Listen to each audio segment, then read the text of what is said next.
So you're going to hear me intro in a second. Let's go. Full Normuth. The sun is shining, the birds are chirping, the bacon is sizzling. Welcome to the Daily Swole. Testing, testing, testing, test, testicles,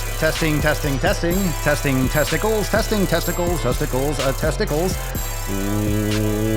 Welcome everyone to episode 1221 of the Daily Mother Swole, the most muscular swolecast, beardcast, broadcast, gangcast, mancast, pipcast, sleazecast, and slaycast in the realm, because we're not flex, you flex, we all flex our biceps. And ladies and gentlemen, I am live with my boy Carlitos. Now, the educated grease monkey, we are live, and I hope you are ready for some balls on your face, because the educated grease monkey has some greasy balls, and we are going to sling them around right now. Say what's up to everyone, bro. Introduce yourself. And before we get started, everyone, this dude, which I've known for a while, was on episode 5, I believe. We started with episode 5 and 13, and then we were on you were on 1 or 2 more. I forget what numbers, like the hundreds, and then maybe like in the mid. So if you go back into the archives, this dude was on, I believe, episode 5, and we were talking about transformation. Remember that in your old office? We used to do vlogs and shit like that.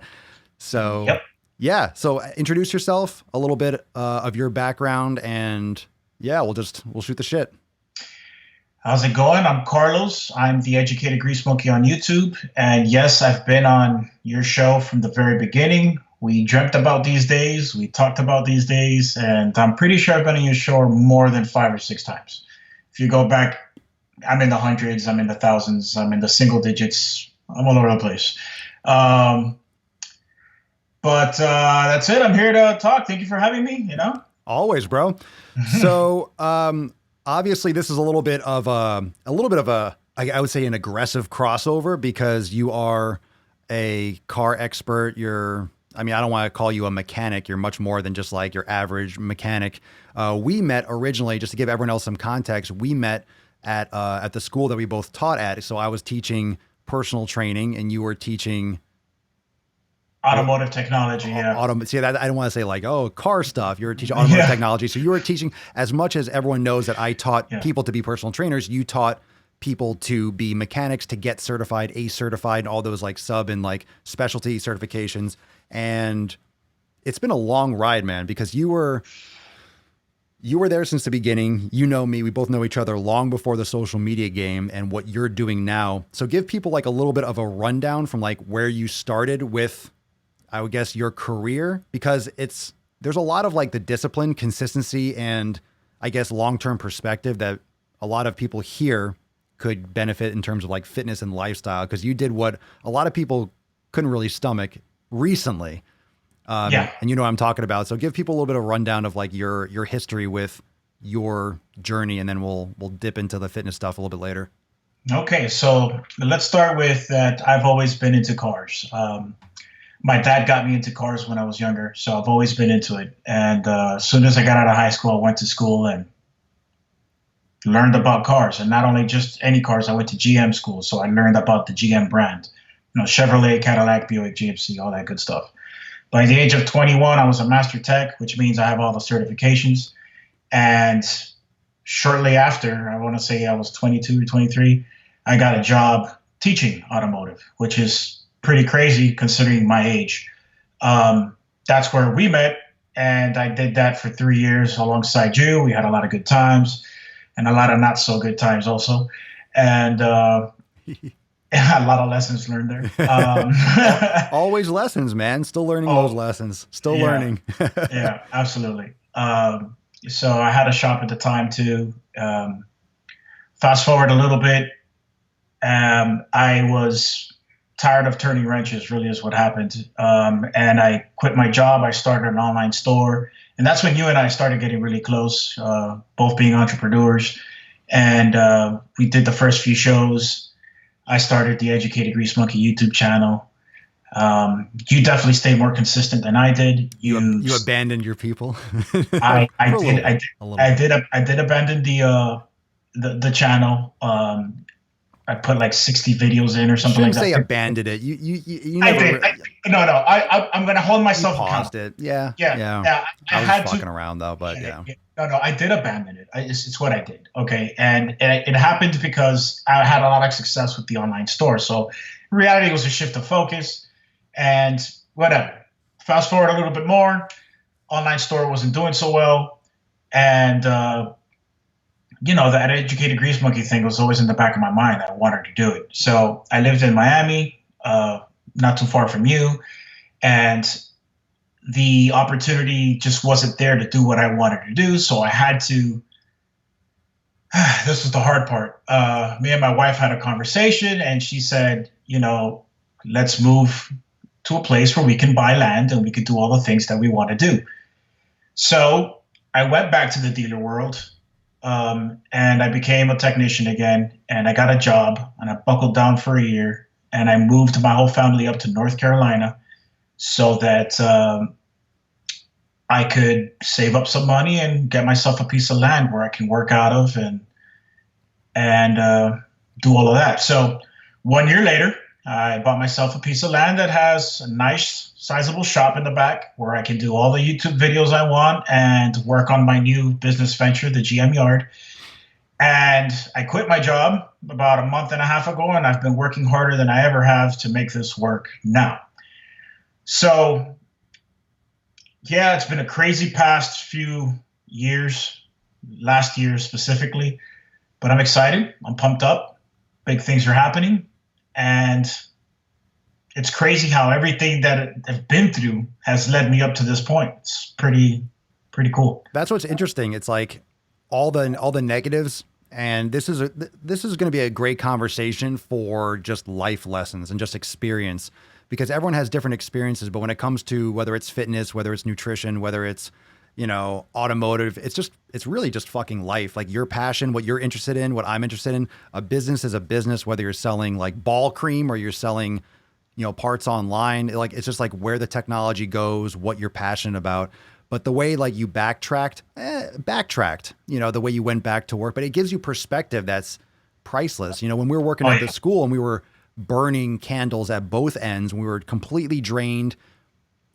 As much as like for a long time, and this too, we were like, we fucking talked about it like, we talked about it negatively. And now I look back at it as a massively positive experience. And that gave me everything in terms of the command of the material, like all the videos you're making, like the instructionals, just the ability to have all that information. You don't have to look in a book. You just literally like, let's talk about, because it's just like muscle memory. You taught it for so long.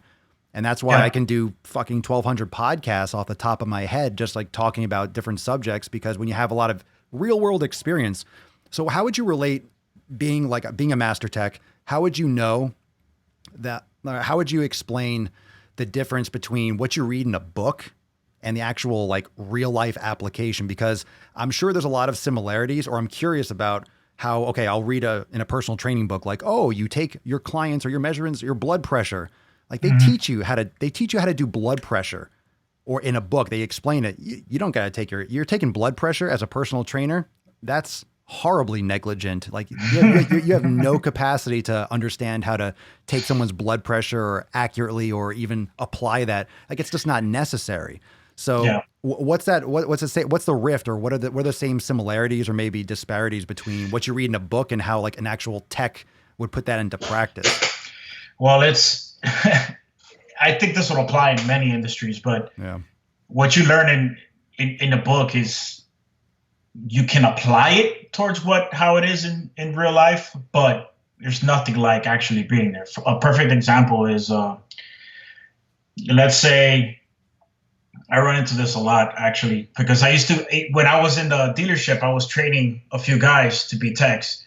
And a lot of them just came out of technical school. So, they're like, oh no, I know everything. I graduated, from the tech school. I know everything there is to know about cars. I'm like, all right, cool. So I'm like, here, I toss them a set of keys, hey, go get that car. It doesn't start.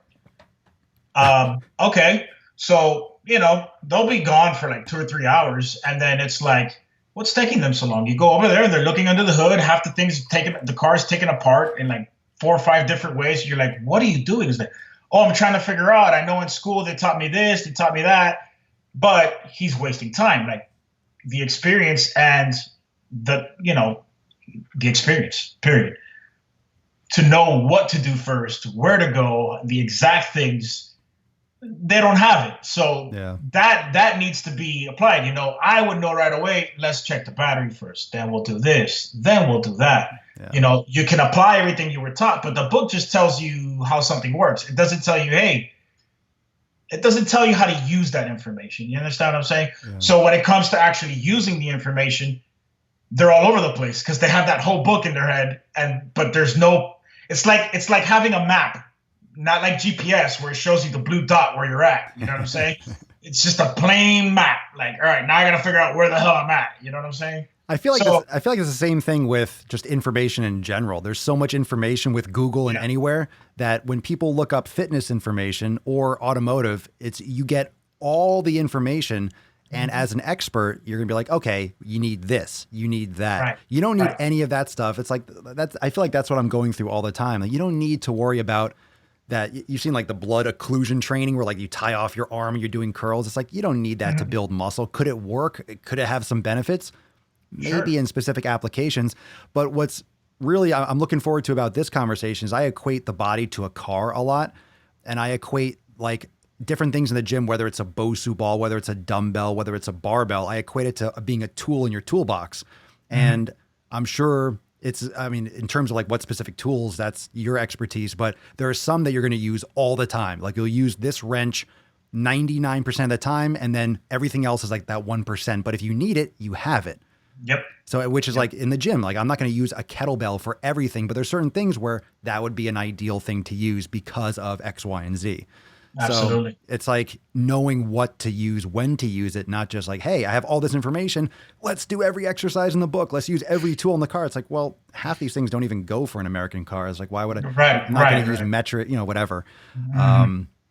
So let's, I'm sure we'll cross over a lot. What's your experience with, or kind of give people a little rundown if they didn't watch episode 5. I should probably link here maybe on YouTube later.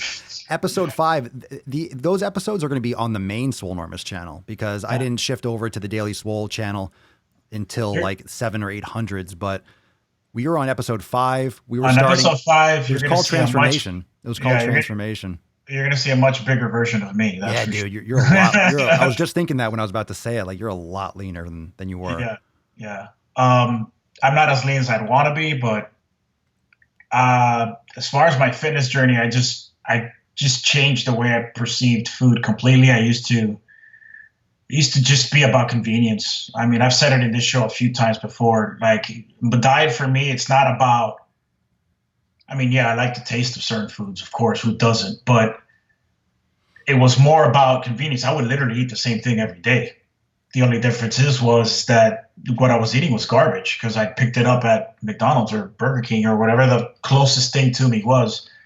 You taught me a lot about nutrition and exercise and all of that, and I have applied that into my life. And now my diet is pretty much, to many people, probably the most boring thing ever because it's grass-fed beef, pastured hens, grass-fed butter, coffee, water, potatoes, white rice every now and then. Oh, white rice a lot, actually. I like rice. And that's pretty much sums it up. I mean, so that in itself, just the diet being consistent in that aspect where I'm eating those same things all the time, my body has changed a lot.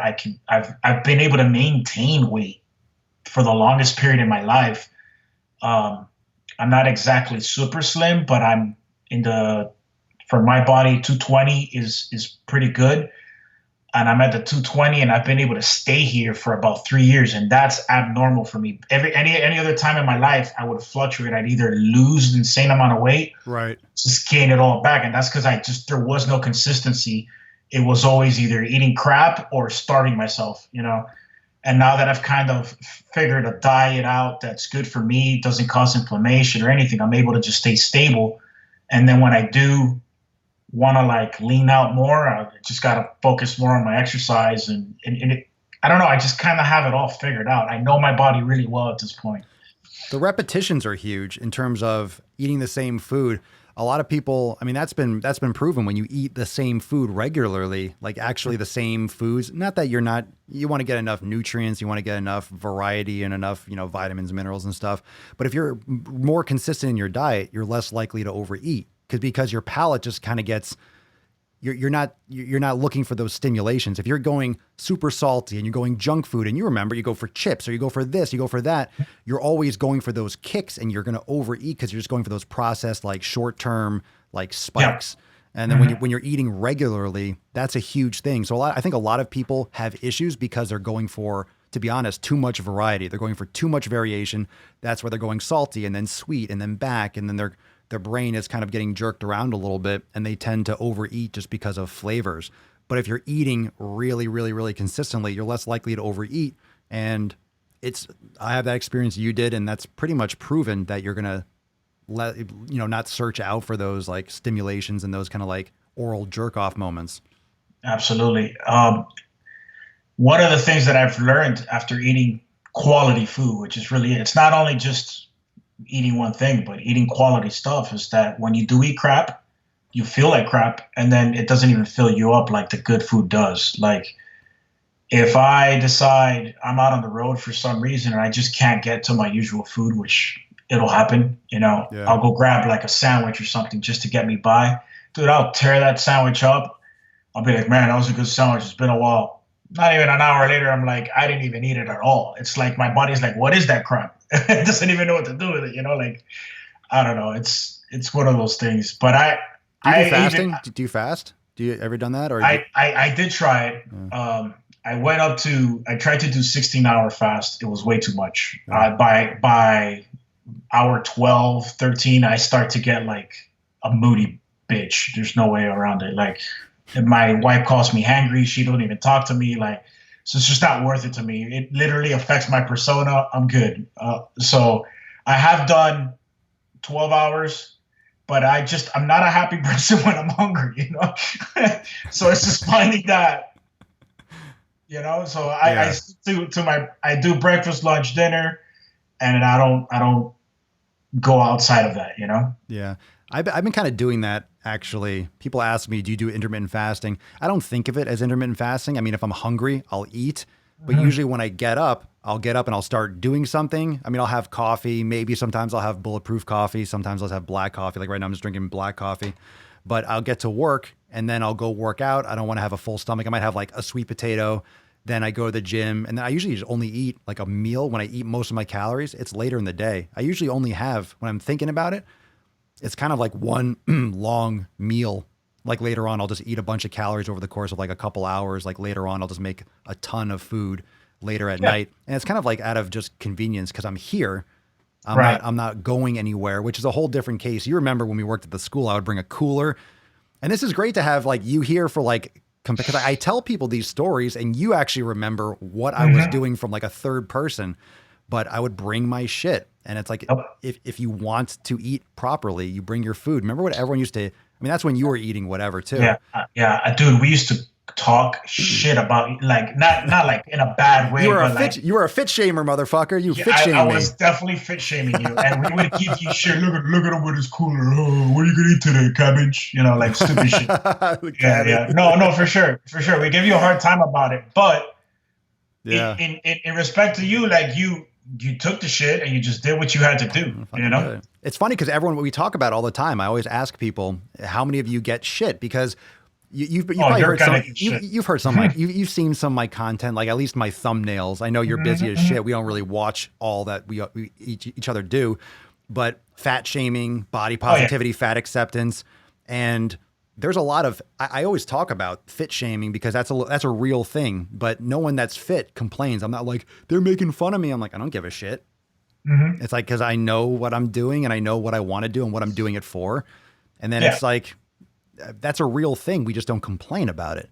What are your thoughts on all that? Because you were never obese. I was at some point, but you know what I mean? You weren't like, like I can't walk big or anything like that, but I was always big, for sure. But I could definitely say that I was a fit shamer, and it was a mechanism to get me to feel better about what I was doing. Yeah. No, nothing more than that. But then when I started doing it, it's like started taking care of myself and bringing my prepped meals and doing all of that. When I would work, people would be like, oh, oh, bro, well, you always eating the same thing. Come with us. Let's go get some Taco Bell or whatever, And it's like, no, bro, I'm good. I got my stuff. And then they make you feel bad for eating good, And it's like, not that they actually making me feel bad, but that's their goal, right. To make you feel bad for what you're doing. But that's on you. If you want to. Yeah. I'm like, hey. Oh, sorry. That's what I've been saying is like shame is a personal choice. If you feel the shame, like you can make fun of me. It's like, okay, I'm going to eat my food. Like I've always been made fun of for like bringing like a big container of like 7 or 8 grass-fed beef patties. Cause I would always bring extra. I would always bring like, in case I got stranded there for like 3 days, I would bring extra food, but I would just, that way I wouldn't have to think about the meals. I would just throw in like everything that I made, bring it. And if I didn't eat it, I'd bring it home and it'd be cold still. So it'd just be like, I would just tote it with me. So I always have options. And then, now it's a little bit different. Now I prefer if I'm not going to eat or if I don't have my food, I literally just think I'm just going to fast. I'll be fine. I'll just pig out on like my good food later, but I still don't go over like my calories just because it's so much more nutrient dense. But even though you weren't obese, you probably just feel a lot more. What do you think about people what do you think about all that? I mean, putting you on the spot a little bit, but what do you think about the people having been, from your perspective, having been more overweight, having been more out of shape, having taken care less of your health? Think about where you were plus 200 pounds.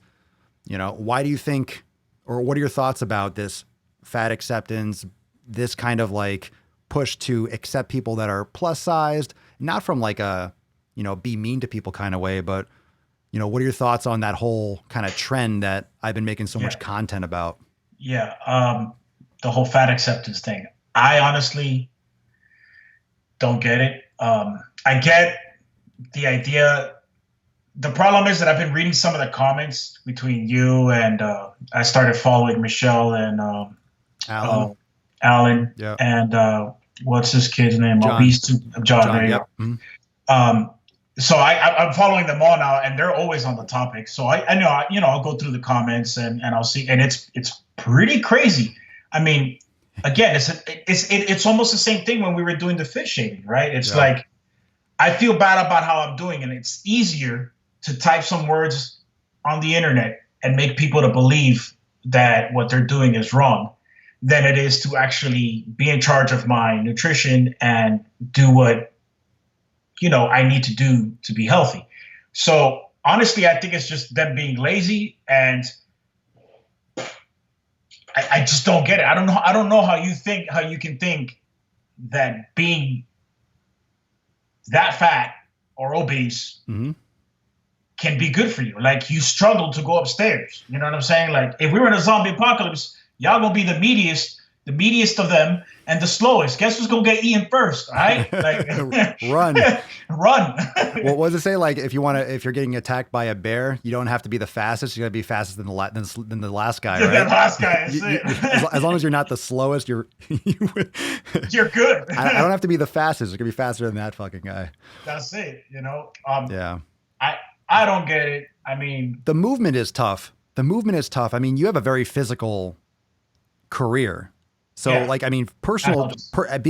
you're a personal trainer, you have a physical job. I mean, but you're lifting weights, you're spotting people, like literally you're lifting weights, but it's a little bit, I wouldn't say it's as repetitive because when you're doing personal or fitness training, you're training yourself, you have the ability to work the muscles evenly to balance out the movements. When you're a mechanic, you're doing a lot of the same positions over and over, whether you're just getting started and you're working at like a Jiffy Lube and you're doing oil changes all the time. You're just always doing the same thing, or you're always bending over to, it's like, what do you do? Like, what are some of the things that you find that are just like repetitive injury, or like, I find that this hurts? Cause you're going to use your right hand when you're right hand dominant for most things, or that kind of stuff. Like, what do you find is like the biggest like crutch? So before I get into that, being a mechanic, you have like incredible forearm strength. Like it's stupid. And so any jar in my house, that I open or close, You're the jar man. yeah, my wife hates it. She comes up to me with the same face every time, Tight as fuck, bro. like, what the hell is wrong with you? You know, like, open this damn jar, you know, type of shit. So that's one It's a thing. pickle, Talk bro. about repetitive motion. I can't even open a regular jar without thinking, you know, tight, you know? Yeah. So it's like definitely in your arms, definitely in the lower back. What you don't realize is how much you're crouched over when you're trying to look at something in a car. Even if you're putting your weight against it, you just have this natural crouch. But the benefit is that you're always on your feet. I mean, at least for me, that's one thing I noticed right away. Before I got back into the dealership, I was sitting a lot because I was on the desk and I was doing work, mostly, you know, editing and things of that nature. Especially when you're an online store, everything is on a computer. So, you know, I was sitting down. And the one thing I noticed was that my legs gained a lot more strength back, and I wasn't as fatigued when I would go walking and things or exercising in general, because I was mostly on my feet, you know, all the time. So that was good. But the lower back is definitely an issue. And then, but there's a lot of stuff.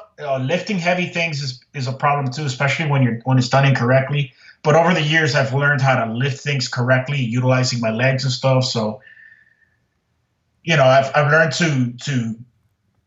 to limit injuries or problems like that when it comes to my lower back. But it's just one of those. It's one of those things. I do use the foam roller a lot for the. I'm gonna butcher this. The Piriformis?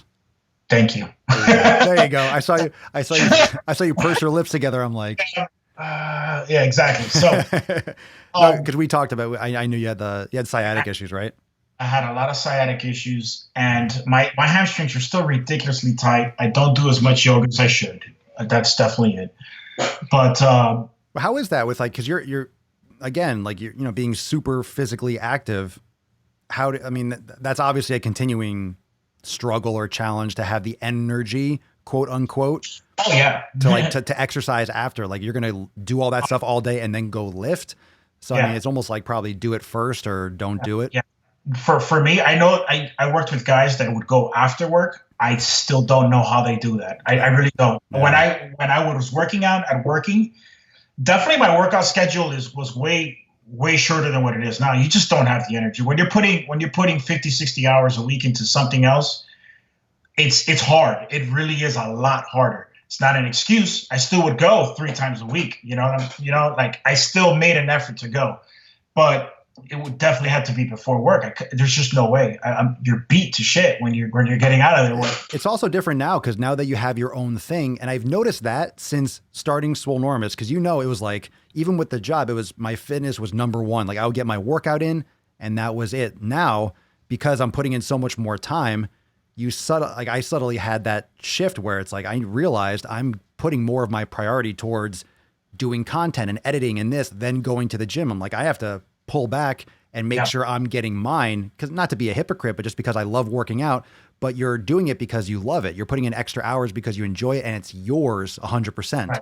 Right. So every moment that you put in is an investment. It's not, oh, I'm working for someone else. So there's like that mental shift where it's a lot of, it's like 50, 60 hours, but we're still texting like, oh bro, great video that you posted this. It's like, you're always on. I'm putting more hours now. I'm working more hours now than I was at the dealership, and it doesn't feel like it. I know. So, it's awesome. Yeah. It's awesome. The other night I got home. In other words, I walked across my yard and came to my house. I love it. I know. And I was hanging out on the couch for a minute. I had just eaten, and I was watching a show, and I was like, what am I doing? I just felt like I was wasting time. You know what I'm saying? Dude. And I was like, go to my wife. It was like 7:00 at night. And she's like, oh, what are you going to do now? I was thinking I was going to hop in the shower and do some editing, but I'm going to go back to the shop. She's like, are you sure? I'm like, yeah. She's like, all right. I went out back to the shop, and I stayed there till like midnight, just grinding on the car. I was like, this is great. But that's what it's all about. Like, I find it hard to break away just to watch a freaking movie. It's like, but I can do this, like, because it never ends. There's always a part to put out. There's always a video you can make or a tutorial you can do. And I'm actually like, I've been talking about this a little bit more on the podcast and there's other content. Like I'm still working on the time management because my hands are in so many different things. I have to be like, okay, there's only so many hours in a day. There's only so much me. There's only so much you. You got to pace it out. You don't have to, because it's a long-term approach, not like, it's not a sprint, Yeah, absolutely. Let me give you a suggestion for that. I've been using Google Calendar now, and I'm literally blocking out times for things. So my workouts, my food, everything is in that calendar. The stuff that has to be there, the stuff that I can't live without. So like, my meals, obviously, when I like to eat them, they're put on there. I'm giving myself 15 minutes, a 30-minute block, whatever. The workouts also, so that I don't miss them. And then I have different types of work. I'm trying to build the online store, the GM Yard. And then I'm also doing the editing and all that for the Educated Grease Monkey channel. I'm doing DIYs for that. And then I'm also on top of that, now we got TikTok, so we got to get the TikToks in and all that. So you're TikTok famous, bro. Yeah, I am TikTok famous now. Yeah.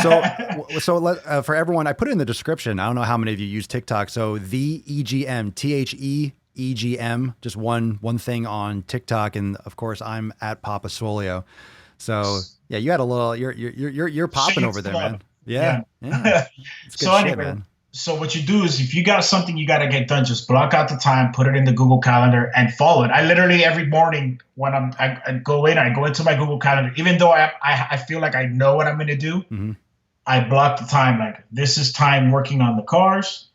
This is time editing whatever, and it's worked wonders because I know when that little alarm goes off on my phone, stop what I'm doing, go do the other thing. And then by the end of the week, you got everything you needed to get done, Yeah. So I know right now it feels like I'm being torn in like 500 directions and I'm managing it incredibly well just doing that, like. The daily time is good. I don't do a daily thing like during the day. Like that's the next level, but I literally have a whole content calendar, scheduling, with different boards and shit like that with like literally, because my days kind of vary. I don't have a set time for the podcast. I don't know how long it's going to take. Sometimes it's half an hour. Sometimes it's 2.5 hours, depending on what's going on.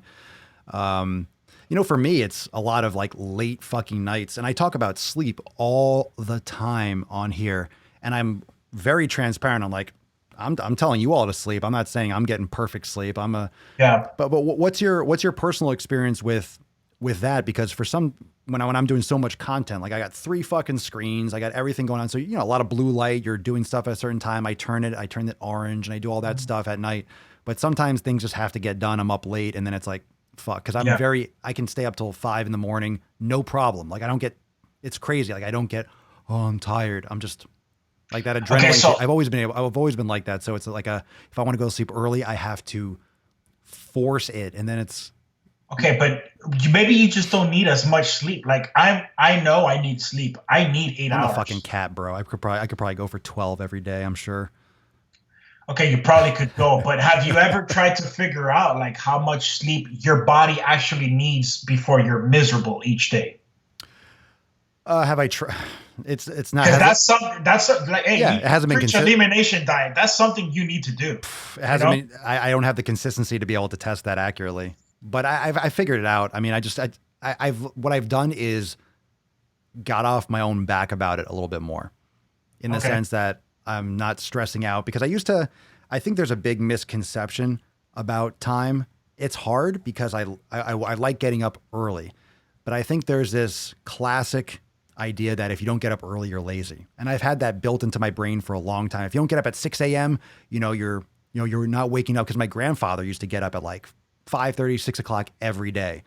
So if I woke up at 9, 10, I've always kind of felt like, a little bit lazy because he was like the old school, like builder, like construction, like you get up, like, the whistle blows, he eats at 12, he eats at 6 p.m. He eats, it's like, that's when you eat. It's because the clock struck. So I'm going to eat.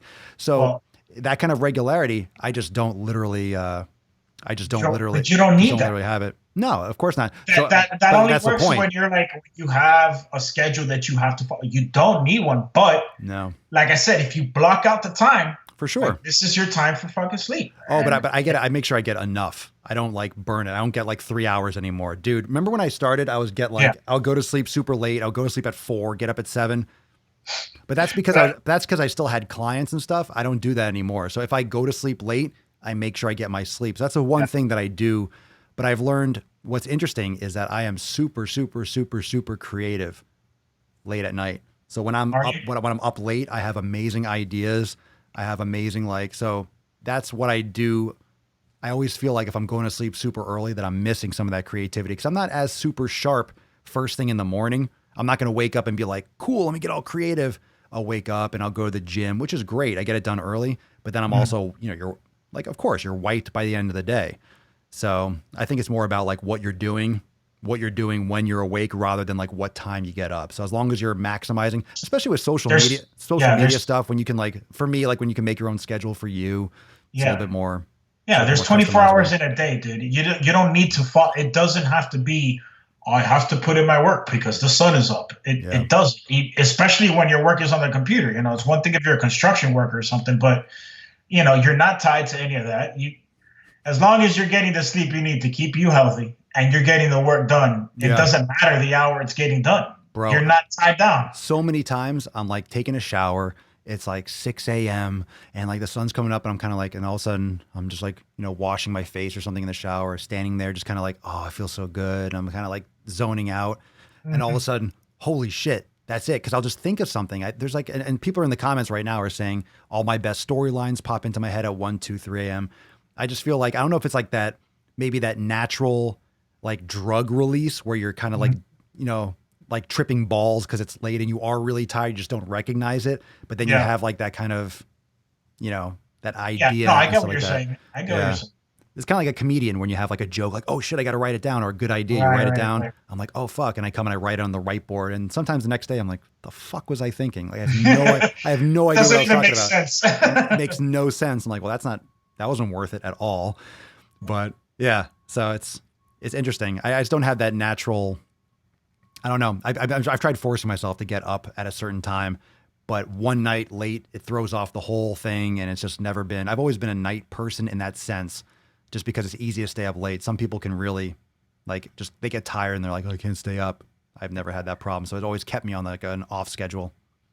I know for me, I have to have 8 hours. I've tried, I can go 7 hours, but after the 4th day of having 7 hours, I'm done. I'm crashed. And I've learned that about myself. So I know I hate it because I almost wish that I had the ability to be completely recharged after 4 to 6 hours of sleep. Like I know a lot of people that are like that. I just know I'm not capable. Like I've tried it. It does not work. And I've tried it for like 2 or 3 weeks. And I just, well, do you remember when we worked at that place? I'm not even going to mention the name. We worked at that place. We worked at the. We were sleeping 4 or 5 hours a night because of our schedule. You didn't do third shift though, did you? You didn't do like the middle shift, the afternoon? But I had the shop, so I would leave. Oh, fuck, go to the shop, dude. And then, I forgot about that shop. Holy shit! So I was working 17-hour days. I was barely sleeping. And I started getting, I had alopecia. I had spots on my head, bald spots on my head. My God, I remember that from the stress. That was from the lack of sleep. Yeah. That was nothing more. So I've lived it. Like, bro, I need my 7 to 8 hours a night. And it helps that I have a kid. So my kid wakes up at 7 a.m. It don't matter. So my sleep schedule is set. Yeah, for me. That's a whole different thing though, because you're up because like you're going to take care of her. You're going to make her breakfast. You're going to get her to school and stuff like that. Yeah, I don't have that. So and when you start doing stuff yourself, and I'm looking at it more like a positive, like, oh, I have the luxury to adjust things. Like, don't take it as a negative, but I'm thinking about it from more in terms of health, because I love those days. Because when I get up at 5, I go to the gym, I come back, I'm fucking like a hyper animal at 7 or 8 in the morning. But at the same time, when I'm up late, like I get so much stuff done. And plus I like hanging out. There's something about being awake for me when people are asleep. I'm like just fucking grinding, hustling, doing stuff. I'm watching got a comedy show and I'm just like fucking around. I'm like, I don't have any responsibilities to anyone else. I'm just creating content. I'm editing a yoga video, or I'm doing a fucking TikTok, or doing an Instagram post, or I don't know. I'm not I don't pressure myself. I think a lot of people in general, put a lot of pressure on themselves to be like other people. And I'm realizing that mentality of, okay, I have to be, if I'm not up early, I feel lazy. For years, like, I'm like, oh, I slept till, 10. It's like, oh, I feel like I didn't get up early. I'm like, who am I comparing myself to? Like, this is not, That's just your that's programming. not, exactly. But that's the thing. Everyone's programmed. And I think we don't, and that I've learned that from meditation and from just like introspection. Oh, I'm not really being lazy. I just feel that way. Why do I feel that way? Oh, because my entire life, my grandfather would be like, he wasn't like upset by it, but he was, when that generation, they were up early, period. That was like, just like programming from like the military and just from just growing up, like working as like a construction, like builder, like you're up early, you're like 6, 7, 8, you get your lunchbox, you go to work, you have the whistle blows at 12 and like, Dude, anybody with a job, like that's how it is. That's how it was when I was working. Like I have to wake up at 7. I have to get ready for work. I have to be at work by 8, like. I think it's also a rebelliousness about like the same jobs we had. Like, it's like, I don't want, I have a real, I noticed that too. I have a real issue in a lot of situations. Like, that's why I don't have that daily schedule. And I'm realizing that, and I've realized that recently, that I don't have that daily schedule because it's like an aversion. It's like almost like a phobia to have like a schedule, like to do this at a certain time. It's like, oh my God, I got this at 5 o'clock.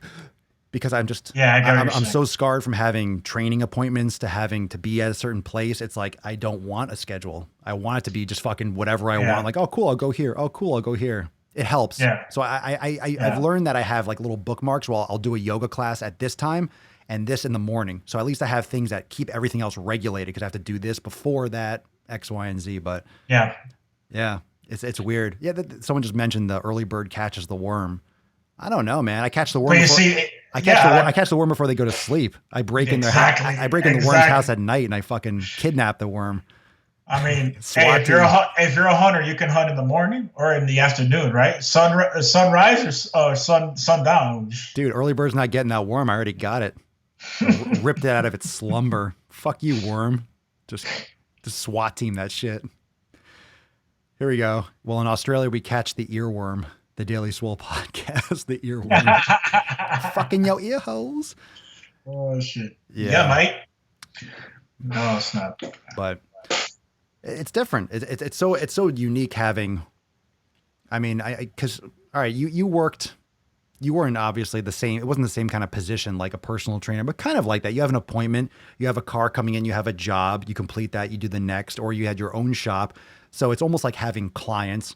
Like a personal trainer, it's kind of the same thing. It's a client. Mm-hmm. Yours might take a little bit longer. It might be multiple at once because you need a part to come in, and obviously you're doing juggling. But do you feel like, because now a lot of people say this when you're a trainer, it's like, well, how do you want to get? Because I get this from people that do work out. Like, how do you stay motivated? How do you stay inspired? Because you're in the gym all the time or you're training. How do you get your own? And it's like how you're working on cars. Like, do you take care of your own car? How do you, still find the inspiration? Because now you're still doing it because you love cars and stuff, but you're burnt out from doing the mechanic stuff. Is it more just like the system and like you're working for that person, or you have to put up with people's shit that you don't want to? Because I mean, it's kind of similar. We have a lot of crossover with like we're doing that kind of thing to doing our own thing. Well, there's this saying where they say, you never want to buy a mechanic's car. Because he knows how far he can get away with things before they break or whatnot. So, and I mean, yeah, there are a lot of similarities, but I think in this case, it's going to be different between a personal trainer and a mechanic, and it's just because the amount of hours. It's like, when you're personal I don't know. I mean, educate me. I might be wrong, but I don't know of a 60-hour work week when you're sitting in the shop in no air conditioning, hot and cold in the winters, you don't know about that, but, and sweating your ass off on these hot cars all day long. So when you got to change the oil on your car and it's like 6 o'clock and you just put 10 hours changing other people's oil, it gets hard, especially when it's not like, when it's health, it's your own body, but a car, it's not really attached to you. Like as a personal trainer, you understand the importance of your body. I understand the importance of an oil change to a car, but I also know how far I can go before it becomes an issue. It's different. It's different. It's different. So I mean, you understand what I'm saying? A mechanic, you don't have to have a fancy fucking car. No, I've always driven around in crap. Yeah, because right, I just don't. Why? Because you know what, you don't need like a brand new car because like, oh, all the parts are good. You're like, I can replace it if I need to. You know, you get a car where the parts are ubiquitous. You can change them easily. You'll get it because, oh, I can change this tire quickly if I need to, or the brake pads are cheap and it's easy. I don't want that car, even if it's nicer, because the parts are more expensive in the maintenance. Exactly. You know, so it's different in that aspect, but I have met a lot of techs that are really, like, they're so passionate about it that, you know, they're working on customers' cars, they're making their money, and then they grab their money and they go and they buy parts for their cars, you know, like, so I've seen that spectrum too. I just can't relate because that's not me, you know, like, I enjoy working on cars. I hate the whole politics and the whole working for other people thing. So that's why now I'm really enjoying myself because I'm doing it for my own good. You know, it's different. Sure. But that's me. You know, other people, I really can't speak for them, but I know that I've seen the other extreme too, where they just make the time. They'll stay late one day at work. You know, the shop closes at 6, but they pull their car in there so that they can do a few things to it or whatever. You know, so there's that too. I still don't work out at night. I hate it. I try sometimes. Yeah. I think that's because I used to train all day. Like, I don't want to stay at the gym. You know, you train all day. I don't want to stay at night and work out. So for me and a lot of trainers, either you work out first thing in the morning or you would do, generally trainers work out in the afternoon because you'll have clients will start at 6 a.m. or 5 a.m. because before work, they're coming in. Then you have like the mothers and people that drop off their kids. They come in at 9, 10, 11. Then you usually have 12, 1, 2, 3, maybe 4 o'clock open, then 5, 6, 7, 8, 9 at night. Then you have like another 4 or 5 clients. So trainers usually have a split schedule where the middle of the day is like open. Okay. Or you have a couple hours, like 1 and 2 o'clock. Like those are usually rare hours where you fill up a client, you know? Okay. So like you'll go home or you'll work out, you go get lunch, you do whatever. So usually it's like a split schedule. So that's why the school was like, it was normal for me. That's why I was always working out in the afternoon because that was like a personal trainer's life. You would have early morning and then evening. The afternoon you would do your own shit. So it kind of was an easy transition, but still can get the evening workouts. I don't like getting amped up and hyped up and then coming back late at night. I just really, once the sun goes down, after like 5, 6 o'clock, I won't work out. I'll be like, fuck it. I'll do yoga or I'll be like, I'll go tomorrow. It has to be early. I'll go at like 3, like daylight. I like daylight outside. I feel the same way about it. I mean, if I don't do it first thing in the morning, I just don't see myself doing it because one, it's not my favorite thing to do. I'm not going to sit here and say, oh, I love going to the gym. I have to force myself to go, but it's a discipline that I do because I want to feel, because I like the reward after working out, which is how I feel after, you know, I like that, but I don't like the actual effort I have to put into a gym. I can't say that it's my favorite thing. I don't, I've really got to push myself to it. So doesn't have to be, right? Yeah, it doesn't have to be. So, you know, I have shifted my exercise to things that I find more enjoyable. Like I'll do, I have a lot of hills around my house now. So I do like these great walks and they're like effort because you're going up a hill, you know, like it's not like, but I can jam out to a good podcast and just write, you know, so it's like a mental and get my heart going. And so I really enjoy those. But anyway, I'm getting off track. The point is. No, exercise is, it's a daily fucking Swole, bro. Nothing's off track, bro. Anything goes. The point is that if I don't go in the morning, like I know myself, I'm not going to go in the afternoon. So it's like, wake up, go get it done. Cause there's no, I'll go later. It just ain't going to happen. This is like the self-awareness podcast. That's really been like the biggest eye opener lately. I've been kind of, again, being more introspective, just thinking during the day and just kind of thinking like why I do things. And like what works best for me. Again, like it comes back to like the sleep. It comes back to, okay, how I perceive what is a successful day. So like, even if I wake up later, I'm like, no, I'm going to crush today. I'm going to do X, Y, and Z. It's like usually like you're figuring out what works best for you. Of course, not everyone can customize their schedule, But if you have a 9 to 5, you got two choices. You go early or you go late. And it's kind of like, you know, the argument, and people say, well, I just can't do this at a certain time. I can't do this at a certain time. When it comes to exercise, either you do it or you don't. So really all the details, and that's why I try to get across, and I'm sure you can weigh in on this, it's you don't or you do. Whatever happens in between, that's where like the customization and like everyone's unique schedule and situation happens. But at the end of the day, you can say it was too far, it was raining, oh, I had to do this. It's like, well, that means you didn't go. That's it. All the stuff in the middle, it doesn't mean it's not a good excuse. Doesn't mean it's not a good reason. Like if you're going to the gym, you get a flat tire and you got to get towed. It's like just shit happens. Like maybe one still day. didn't go. Exactly. So I mean, it's one day. So okay, it's not going to crush you, but it's but you still didn't go. Like the end result is okay, 0, or the end result is 1. You know, yes or no.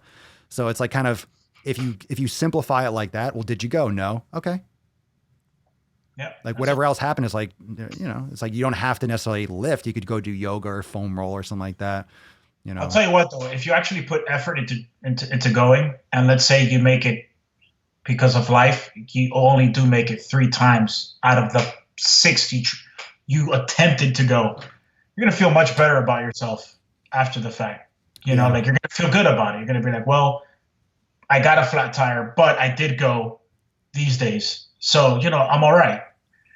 Other than just not going and then being like, then you're playing with the emotions inside of like, oh, I didn't go, and I said I needed another hour of sleep, and I still feel like shit after the hour of sleep, and you understand what I'm saying? Like, it's better to say, all right, I'm gonna get up and go, and then, oh, you're running late. I don't know, your daughter can't find your shoe, whatever, and then your workout gets cut. And, oh, I'm not gonna make it. But you really made the effort, like, to go. I'm gonna feel way better about that outcome every time. Well, a lot of people have this. They have this like weird thing where they think, and I experienced this personally, that if they don't go to the gym, if they miss a day, I remember when I first started lifting, and I feel like this is almost like a beginner mindset that gets like whittled away once you have more experience. When you don't go to the gym, you feel like you're not making progress, like because you don't have that inflammation. Like when you miss one day, it's like, oh, I missed the gym. I get so many messages. I'm like, oh, okay, like just go tomorrow. But people feel like, I remember when I first started lifting, you feel like you're going to lose your gains if you don't lift every day. So I still promote every day, no days off. And everyone's like, well, shouldn't you take a rest day? And I say no. But the context is, no, you should be doing something every day. It shouldn't be lifting every fucking day. But like you said, you do foam rolling, like that'll count as part of your, I think every day is, if you think of everything as training, all day you're training all day. You're always in training mode. So it's like, oh, I'm not going to the gym today, but I'm going to meditate. I'm going to do foam rolling. That's your active recovery. That's going to help you when you lift the next day. It doesn't have to be intense lifting every day. And then, so if you have the mentality, like I work out 3 days a week, what's the potential in the other 4 days that you're going to do, eat shit, not exercise, do nothing, and just kind of like take 1 step forward and 2 steps back all the time because your idea is like, oh, I'm going to do fitness on these 3 days. Right. It's every fucking day. Right. I mean, well, essentially what you want is to have an active lifestyle. Like even if you're not going to go to the gym a day because for whatever reason, if you're still moving around a lot throughout the day, it's not going to be the end of the world for you. Know what I'm saying? The problem is when you're a person who doesn't do shit all day. You know what I'm saying? Yeah. And it's like, oh, I'm only going to go to the gym twice a week, but I sit on my couch or an office chair the entire damn week. So in reality, that in that case, you probably need to go way more. I mean, you know me, man. I'm working. I'm hustling, and now I'm on my feet. It's not just on the desk. Sure. Now I'm tearing these cars apart. So like I'm active. So like if I don't go to the gym today, I know I'm burning some calories because I'm working my ass off out here. You know what I'm saying? Yeah. Like, so you know, it's different. I think your activity level is everything. The whole idea is to have an active lifestyle. You know, it's not just. Well, you get what I'm saying. Yeah, a lot. Well, most people don't. Most people are at most people don't. That fucking desk job. I mean, I feel a lot better. Look, I have a standing desk. I have that. It goes up and down. I put one in the shop too. Yeah. Yeah, but I have like, it goes up and down, shit like that. It's like, it's cool. But for a long time, even with I had the standing desk, I would still sit down during the podcast. Now, when I first started doing the podcast, I was sitting down, but I was also in the other room, and I was a lot of it while I was doing standing. And as you know from teaching, like when you're standing, you're more dynamic, you're more moving. Mm-hmm. And then I realized I'm like, I can't even be sitting because I'll be like, all right, I'll sit down when I'm talking because I can, sit here and do whatever. And then I started doing a lot of these like interviews where it was like 2 hours, and then it's a long time. And I'm like, I'm sitting down for a couple, like during the day. I'm like, I need to stand. And I felt so much better, even just because I'm so active all the time, that even sitting down for an hour or two, I noticed a massive difference. So I stopped doing that. And I started doing like the standing again, but it gave me even more perspective than I already had. I mean, I've been talking about this for like years and years about, being sedentary and tight hips. And, this is kind of like all that I've been doing most of my life, but it gave me even more perspective on how people, like the impact on people that are doing like 8 or 10 hours. Like I already knew, okay, it's bad to sit all the time, but I felt so stiff even from sitting for an hour or two when I was used to standing for a while. And I'm like, shit, even sitting, because it's not really, even when you're standing in one place, like if you're a cashier, it's not good just to stand in one spot. You need to move. So what I do is I have here, and then I'll like make it go down, I'll squat. But when you're at a standing desk, you're more likely to walk over here. You're more likely to move and shift your body or lift your legs or balance on one leg or do 5 squats, like set an alarm and every 10 minutes do 10 squats or do like a couple back bends and, do a deep squat for 30 seconds and come back and go to work. Like it's about moving all the time. It's not about like necessarily being standing, or because sitting is fine. You're going to sit down. You're a human being. Yeah. Well, let me add to that, because long periods. I just went through a year of working as a mechanic, as I've mentioned. Before that, I was 4 years working at my desk, most of it on my desk. And I didn't have a standing desk. After a while, I tried to make it where I can work standing, but the point of it is that I actually had more back issues when I was sitting at the desk than I was the entire year working as a mechanic. And you have to think that's a laborious job. You're crouched over a lot. You would think you'd have, and I'm a person who suffers from back issues. I guess, although I haven't had it in a long time, pain with my sciatica. And then I know I got to have some sort of herniation somewhere because I've had like some disabling pain before. But in the year that I was working as a mechanic, it happened to me once. But when I was working at a desk, it was happening to me every month and a half. And you would say like, well, what the hell, And it's just the difference is that I'm on my feet. You're on your feet. You're moving. Your back just likes it when you're moving. And I know it has to do with your hips being more mobile and all of that. Mm-hmm. So then, you add some basic foam rolling to it, a little yoga here and there, and you're good to go. Bro, because I'm always just slapping people across the face with fucking yoga. Whenever someone, look, because being online, okay, what should I do for my glutes? How do I activate? It's like, do 3 sets of 15 of hip bridge. I say do yoga because it's the most, just by saying that, it's going to lengthen, it's going to activate, it's the mental, just from your experience. And then this is not prompted. What's your experience? What's your thoughts? What do you say to people that are maybe like, he's always talking about yoga, I still haven't done it yet. What's your experience from like having not done it to doing it? Just for anyone that might be like on the fence and stuff about it. If you're not doing it, you need to do it. It's that simple. If you're having back problems, you need to do it. If you're having any type of like, I'm going to say back, but because that's what I relate to it the most.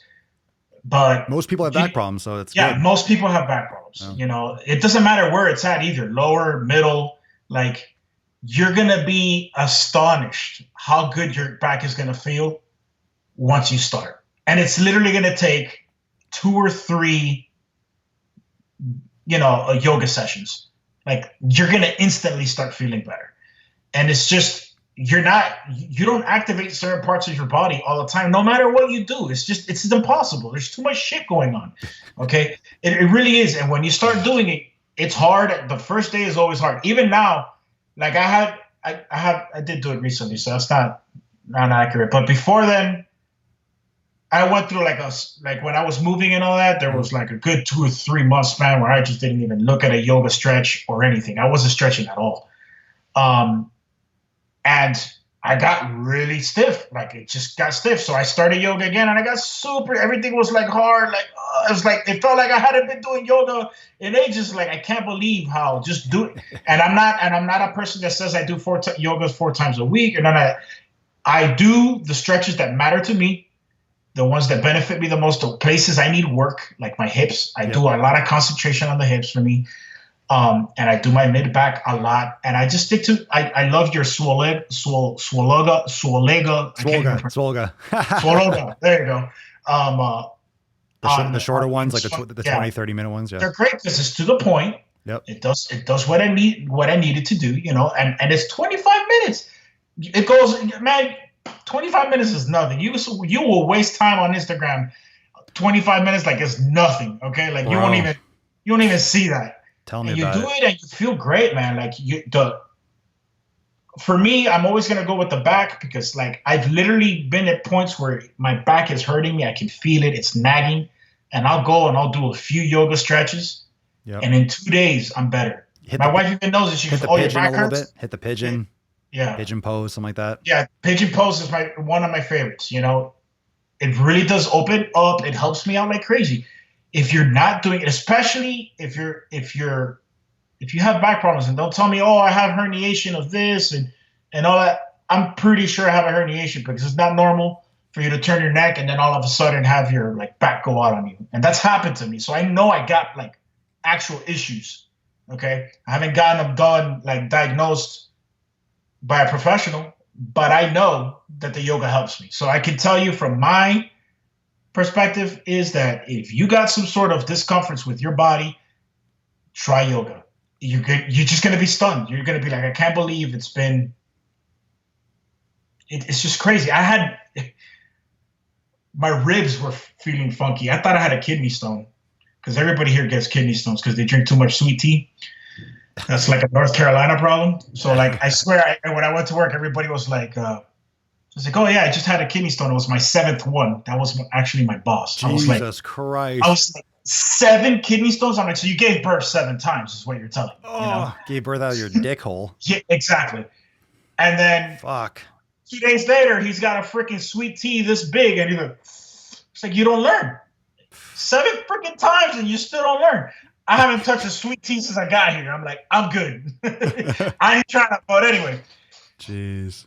I was having some pain on my rib cage, and I thought that I was having a kidney stone because, it's up in that area, the kidney area. And I was like, damn, what the hell? I went to the hospital and got a CAT scan. It's like, dude, you ain't got no kidney stones. It's probably just your back. I'm like, really? It's like, yeah. So I went home and I did some more focused for the mid back because that's the range it was at. Because most of my problems are in my lower back. And this was more in the middle, so that's why it caught me off guard, and I thought it was a kidney stone. I was like, it's probably. Went over there, I just focused. I didn't go to the gym. I didn't do nothing. I was just focusing on my mid back, stretching my middle back. Dude, 3 days, gone. And that thing was messing with me for 2 weeks. But like I said, when I do stretch, I focus a lot on my problem areas. Like I have really hamstrings, so I was ignoring it, And there you go. I went towards the middle back, problem solved.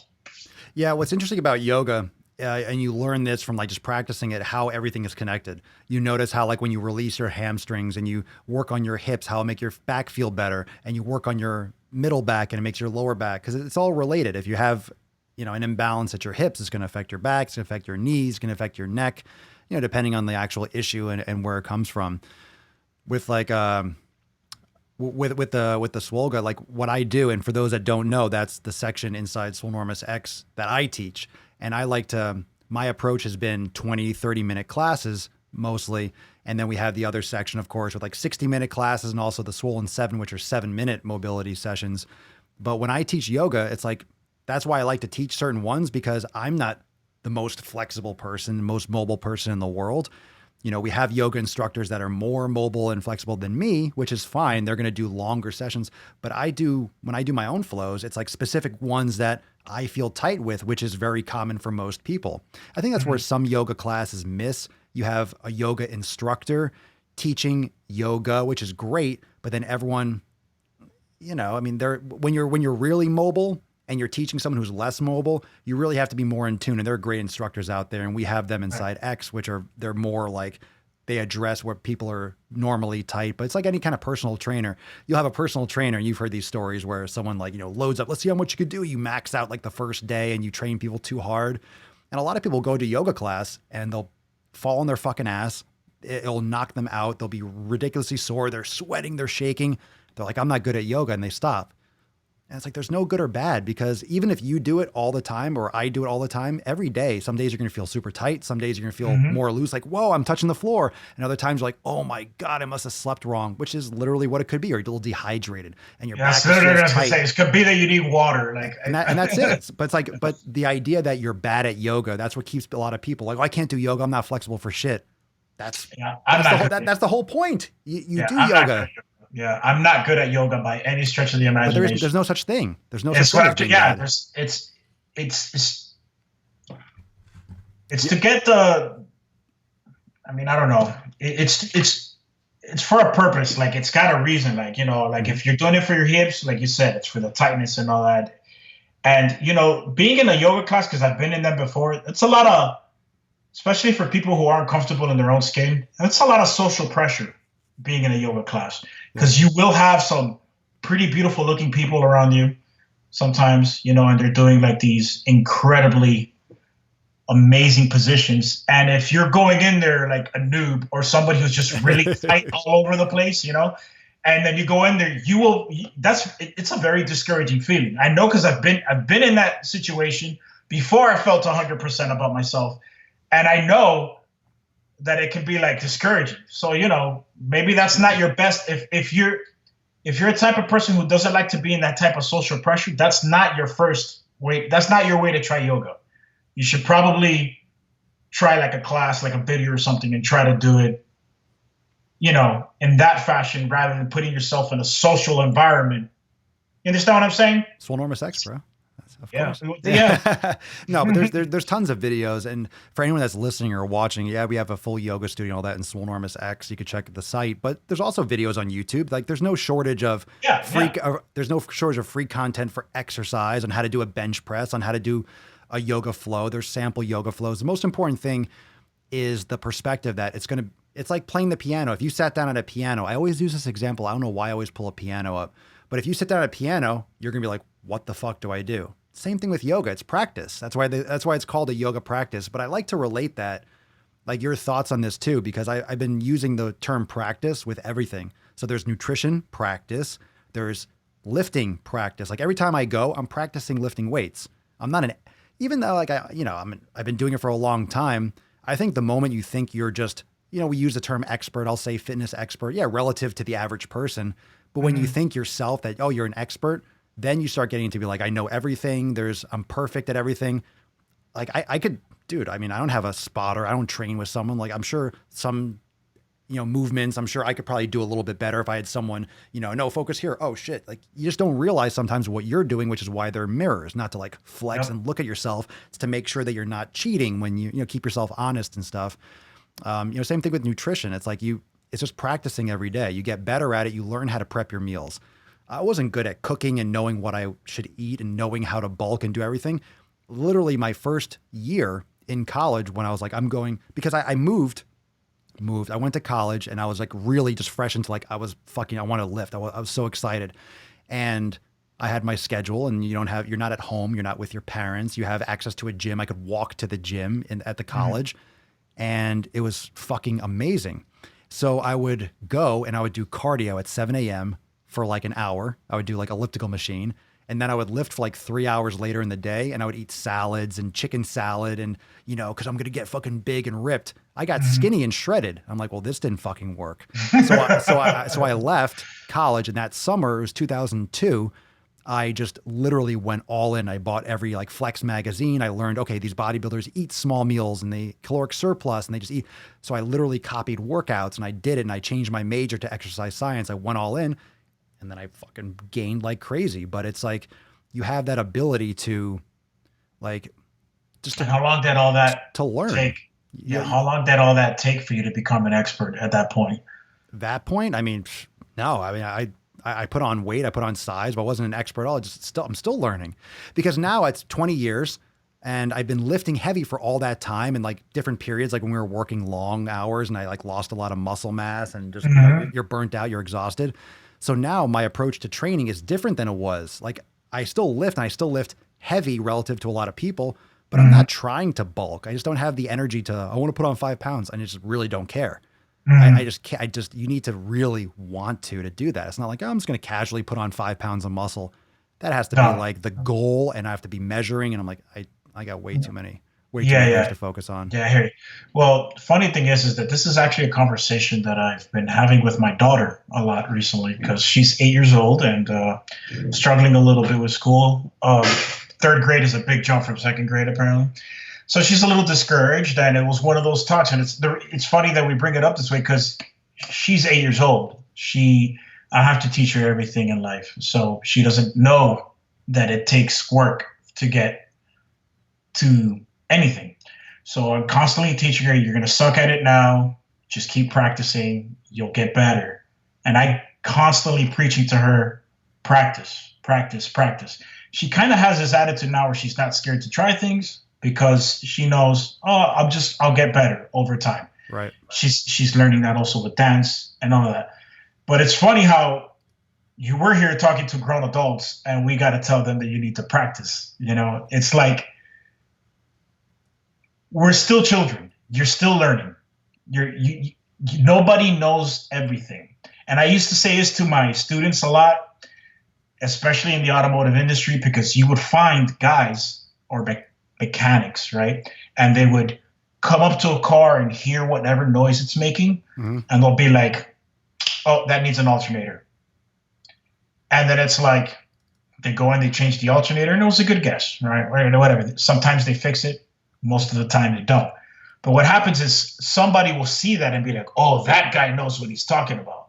That guy don't know shit, okay? Because that guy thinks he knows everything. He jumped to the conclusion right away, okay? And I guarantee 80% of the time, he would call that wrong, okay?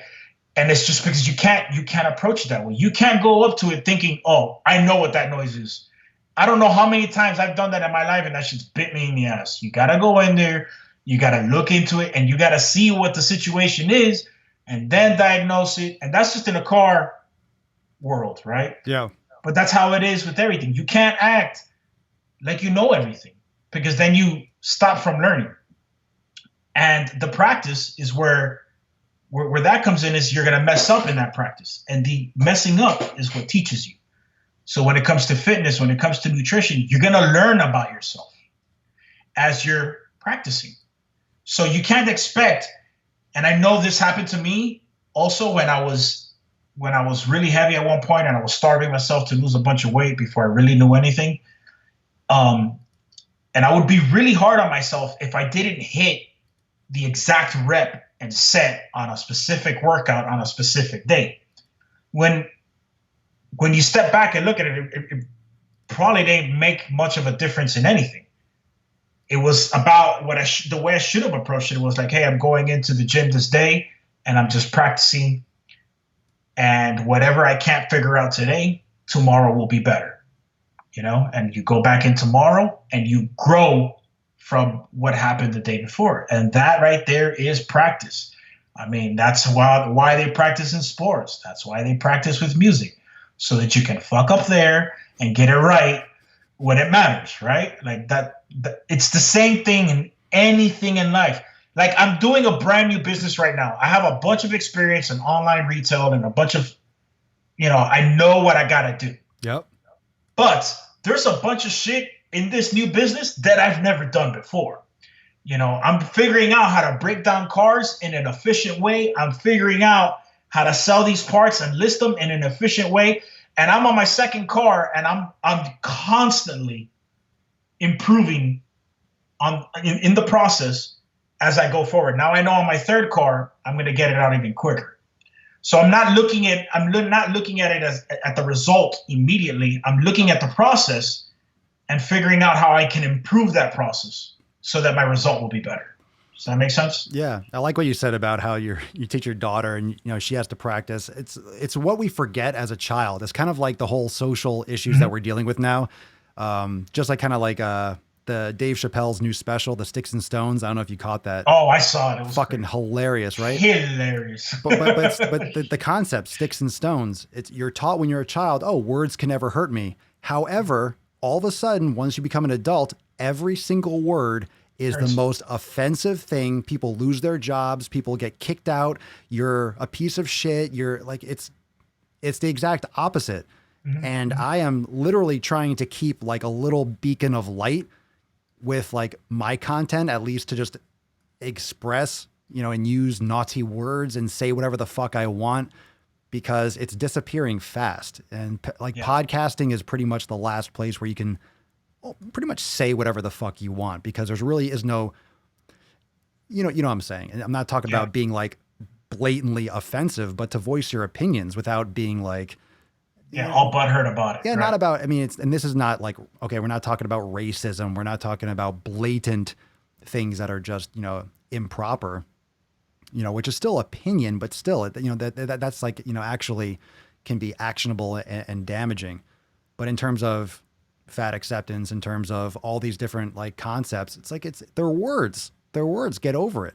It's not something that you have to internalize and make it personal. But kids, we forget like what we teach our children, and then kids are going to grow up with how you teach them. So if you teach her, okay, she has to practice to get better, then she's going to remember, okay, I have to practice to get better. I don't just have skills. I don't just deserve skills. Like I have to get better in order to earn them. Yeah. And with that approach, you should be able to approach anything with confidence, knowing I'm not going to be good at this. Like just go in knowing I'm not going to be good at this. People that expect that they're going to go to the gym and just know how to do it. Jesus Christ. It's not going to happen. Like you're going to go to the gym. You're going to do some shit you don't like. You're going to do some shit you do like. And then guess what? Learn, figure out what works for you, what doesn't, and mold it to you. Like that's it. That's everything in life. There's no way around it. Even in your job, you got your job. You might be an expert at whatever job you're at. You might not be, but the point is when you got in there, you didn't know what to do. You had to ask your employer to tell you what to do. And guess what? You practiced. And over time, you figured it the fuck out. That's just the way it is. Anything. I guess that's the secret to success right there, right? Yeah, I think we think that there's so many rules in our society. There are laws, but especially with social media and stuff, there's less rules. Like it goes back to like the sleep schedule thing. It's like, well, that used to be the case when everything was like farming. You had to get up at a certain time. The whistle blew. You only had those jobs. You couldn't customize. Mm-hmm. You couldn't have international business and have calls at 4 a.m. with Japan or Australia because that just didn't exist the same way. Right. So like if you're in that kind of like a rut or a mindset where you have to be and you're comparing yourself to other people, I don't know. I feel like where do you think everything is going? Because it's very easy for me to compare myself to other people, just like for you, for anyone else. You see someone else that's being successful. You see someone else that's doing X, Y, and Z. And then, being someone that you're a family man, you've been through a lot of different things, different jobs, different, kind of like subsects of your career. What are your thoughts on, on what success means and what like freedom means and what like, just because you have like a little bit, I think we're going to have the same answer. That's why I'm curious to hear you say it. I'm happy with whoever finds success and whatever their definition of success is. I'm happy for them. I don't envy people who have success or anything like that. What was the second part of that? I want to answer this. No, it was just kind of opening the can of worms, like to take it in whatever direction. Like maybe a better a phrase is like, what's your definition of success, or what do you feel, what's your goal now? Because when you're younger, when you're this, you think, okay, I want to have a certain amount of money.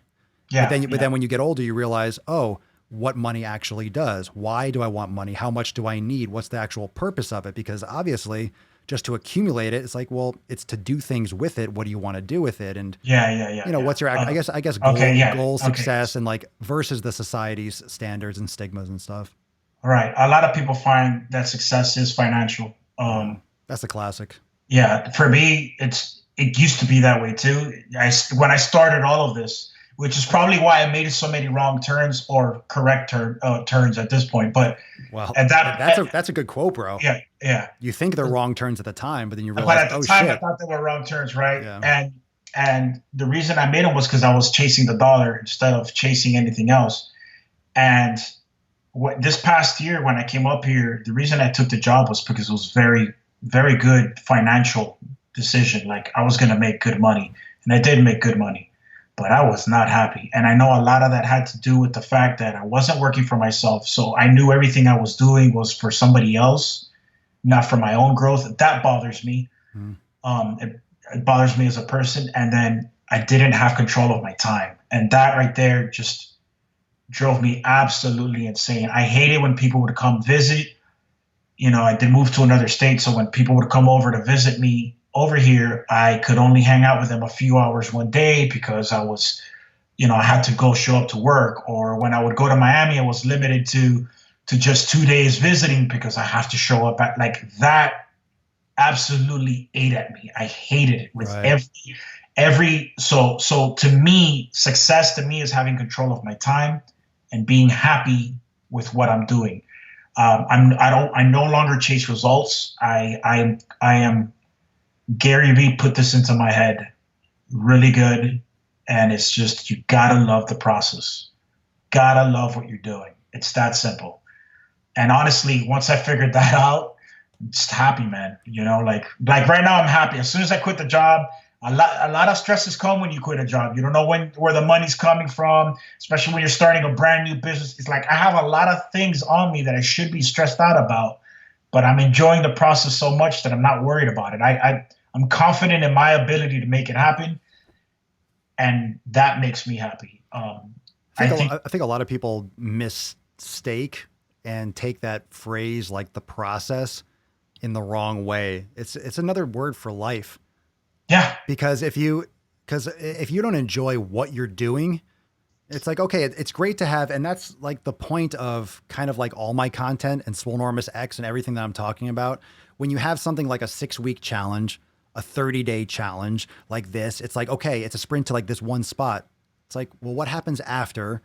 What are you doing here in the middle of that time period to carry you through until the last day period, whenever that is, like in 60 years or 50 years or 100 years? It's like, because you're not going to stop. Like what happens after that?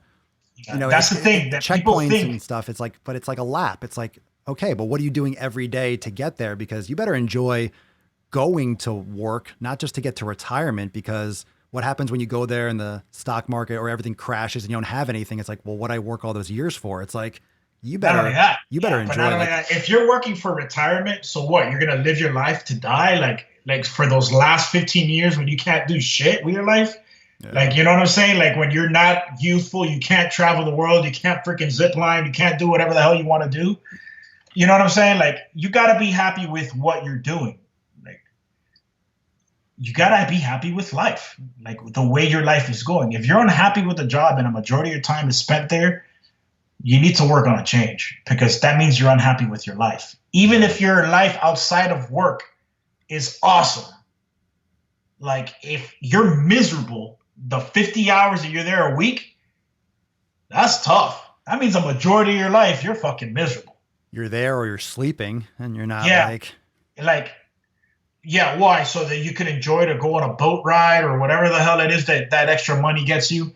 You know, a boat ride on the Sunday you have off, you know, I don't know. Dude, remember when we were working at the school, for context for other people, we were both doing like 17.5-hour days, and it was like 7 a.m. to 11:30 at night, 11:23. Sorry.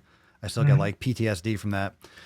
And that's not to make light of actual PTSD, but you know, yes, I'm definitely using that term loosely, but it was like fucking stressful. I still get like, I think about it, I'm like, fuck. And actually it gives me a little perspective, like a shadow of a percent of like what actual PTSD actually could be for people. Like it really does. Right. I mean, yeah, of course, but very, very low level. So, you know, you don't remember just to clarify, we used to say that just driving past the exit of the school, remember on the highway, would give us anxiety. Hardcore. Like that's gotta I would come to visit you, bro. I don't know what level. Yeah. I don't know what level of PTSD that is, but that has to be some sort. No. of like, Yeah. you know, Why not? I mean, it's part of the concept of it, yeah, and obviously not as severe, nowhere near it. But yeah, it's if you're not enjoying what you're doing, that's a huge problem. And I'm doing a lot more, and I'm working a lot more. You're working a lot more than I ever have before, because I'm not. You never turn off. You're always thinking about something, an idea.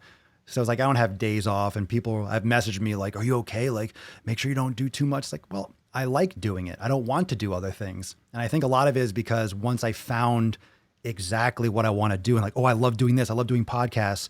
This is what I want to do, and there's also this like little ignition and fire that it's almost like catching up on time that I didn't use doing this. If that makes sense. Like I'm almost like I feel like I'm catching up to myself. Like shit, I need to make up lost time. I don't know if you feel that, but I definitely do.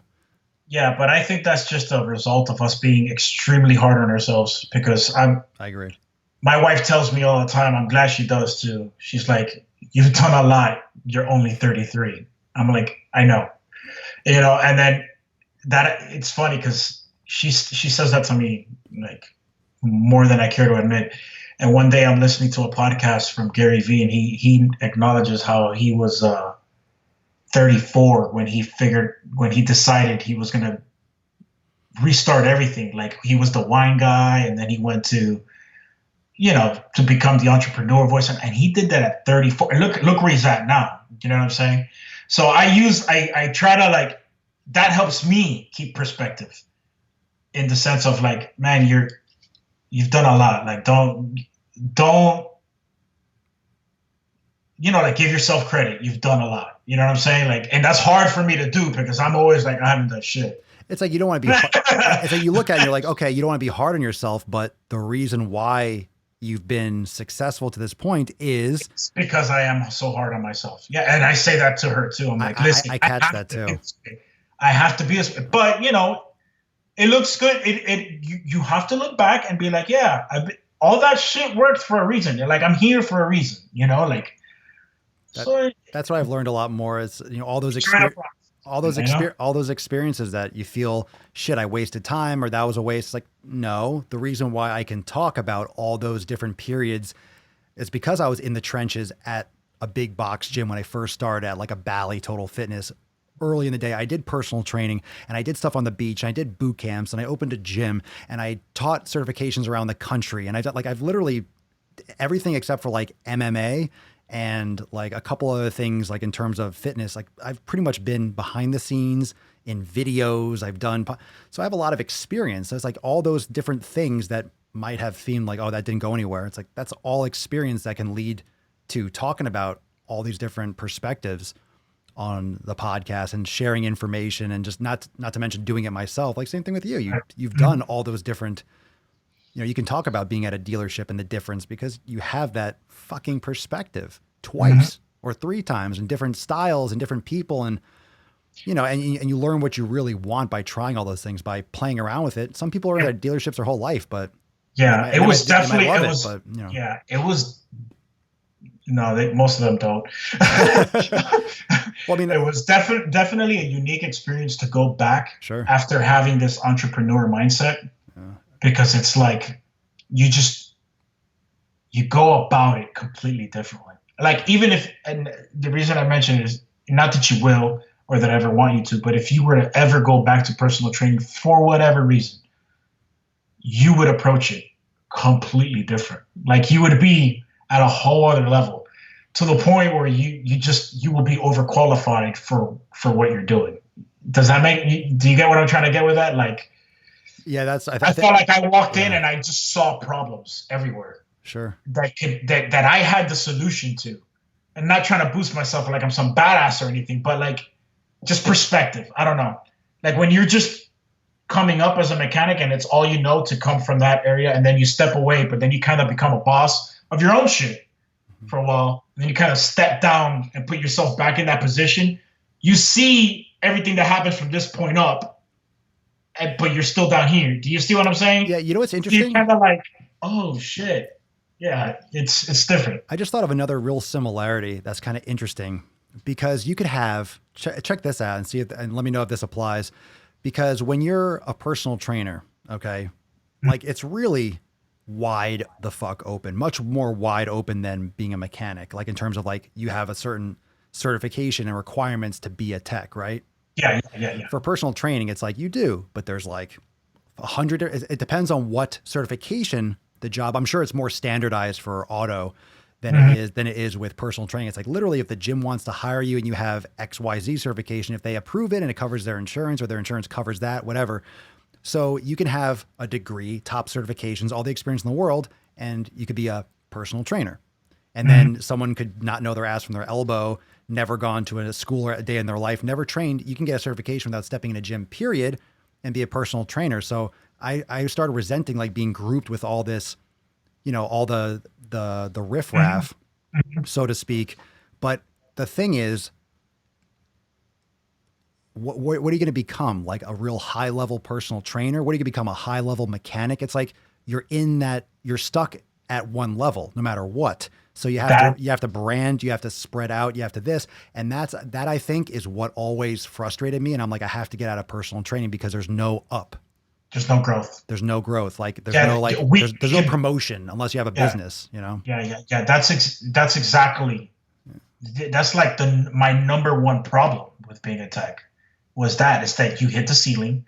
I remember at one point I had this was before before I gave up on it. I want to say 6 years ago, I had every certification I can get. I started taking certifications I didn't even need. I went and I took all the General Motors training. I was 100% certified in everything. I started taking assessments to become like world class. Like, in other words, there's a handful of people that have this title. Okay. I started working towards that. But then I was like, when I get this, how does it help me? It doesn't. It didn't help me at all. I was still going to be a tech. And actually, it was going to hurt me because, you see, we get paid flat rate. So you get paid by the job you do, by the jobs you do. And unfortunately, the better paying jobs are the maintenance jobs. They're not the problem jobs, the ones that I know how to fix. So becoming a world-class tech would pretty much give me a title saying, hey, I know how to fix anything. Just throw it at me. So it's literally an invitation to the dealership to give me nothing but problem cars, which is going to directly affect my paycheck. That's fucking crazy. It actually hurts you to get that. You know what I'm saying? Yeah, for sure. So they have to, sure, I was going to make more per hour. My commission rate was going to be higher, but it was going to be harder for me to make the money. You understand what I'm saying? Than the guy that's not trained that comes in and gets all the brake jobs. Yeah. So that absolutely killed me. Like I know for a fact, I've voiced this out loud many times before. I will be working to the day I die because I am a type of person that needs to have goals and needs to be working towards something at all times because that's the only time I'm happy. If you told me, sit here, you've made it, you're done, kill me. Yeah, no retirement. Like, what's the fucking point? Like, I need to work. I need to do shit. Like, you crazy. I need to be moving. Like, I need to. I was like, oh, retirement. Oh, yeah, I can't wait till I retire. What are you going to do after the first week of sitting on your ass? Go play golf. You could only play golf so much. I'm into golf, right? But you could only play golf so much. Although golf is one of those sports that I think you could be playing your whole life and you just never get good at it. Yeah, I agree with that. So maybe that might be the exception there. But I'm telling you, like, I had the same experience with personal trainers, and I see that all the time. I see an Instagram profile and they list like 7 certifications, and I'm like, it doesn't mean you know jack shit. I had certifications, bro. I let them fucking expire, bro. I still have ones that never expire. I still have ones that are active, but it's just a money pit of they don't teach you anything. They're archaic. They don't develop, and I don't work for a gym, so I don't need to maintain those bullshit. I have a degree and I learn more from that. And then all these other certifications are just things that they want. Oh, if you ever had to go back to them, you'll get those certifications like this. And bro, that's what happened to me when I had to come back. I just went and I took them and done. The CSCS is like, you have to have a 4-year degree to even take it. It's a strength coaching certification. Like, so orthopedist, pro trainer, like for for strength coaches, for sports teams. Like it's like the highest level certification, or one of them, if not the top. I remember I took it and then I just let it expire. I'm like, oh, I should get it again. So I took the test again and I passed it, and then I had it again for a while, and then it went. I'm like, okay, like whatever. And I went for this one. I have other ones. It's just it's the same thing. They just want you to pay, because then if you're practicing in person and you're doing all this stuff, then the gym, you have to have insurance and liability and this stuff like that. And I still have certifications, active that don't expire, and, experience and stuff. And like, it's just kind of like it's a business. It's like it's like the education system. It's just a lower cost of entry. It's not like 150 grand. It's like, okay, you pay this, but then you're paying a couple $100s. You're going to a conference, get some points. And it's like, I mean, it's not perfect, but you do need those types of certifications, because at some point it kind of puts like a standard, like, hey, no, you definitely, no, I'm not saying, you know what I'm saying? I'm not saying you don't need them, but I'm talking about like in relative to, there are a lot of trainers out there, because there's only so much that I see. They have like, XYZ, BHS, TFI, and it's like, first of all, what the fuck are half those? Do you even know what you're talking about? And what's crazy is that you can know so much, and this is what I've learned, and this is what you've learned. You can know so much as a personal trainer. But if you don't know the business, if you don't know how to market yourself, you ain't getting clients. You're going to still be taking clients and doing like little shit. It doesn't mean anything. It doesn't mean anything. You're still going to be, why go for all those certifications when you can make the same as someone else? And just, because there was a guy, I want a little bit of a rant there, but there was one guy. I remember I was at a gym one time. This one trainer, I will never forget this.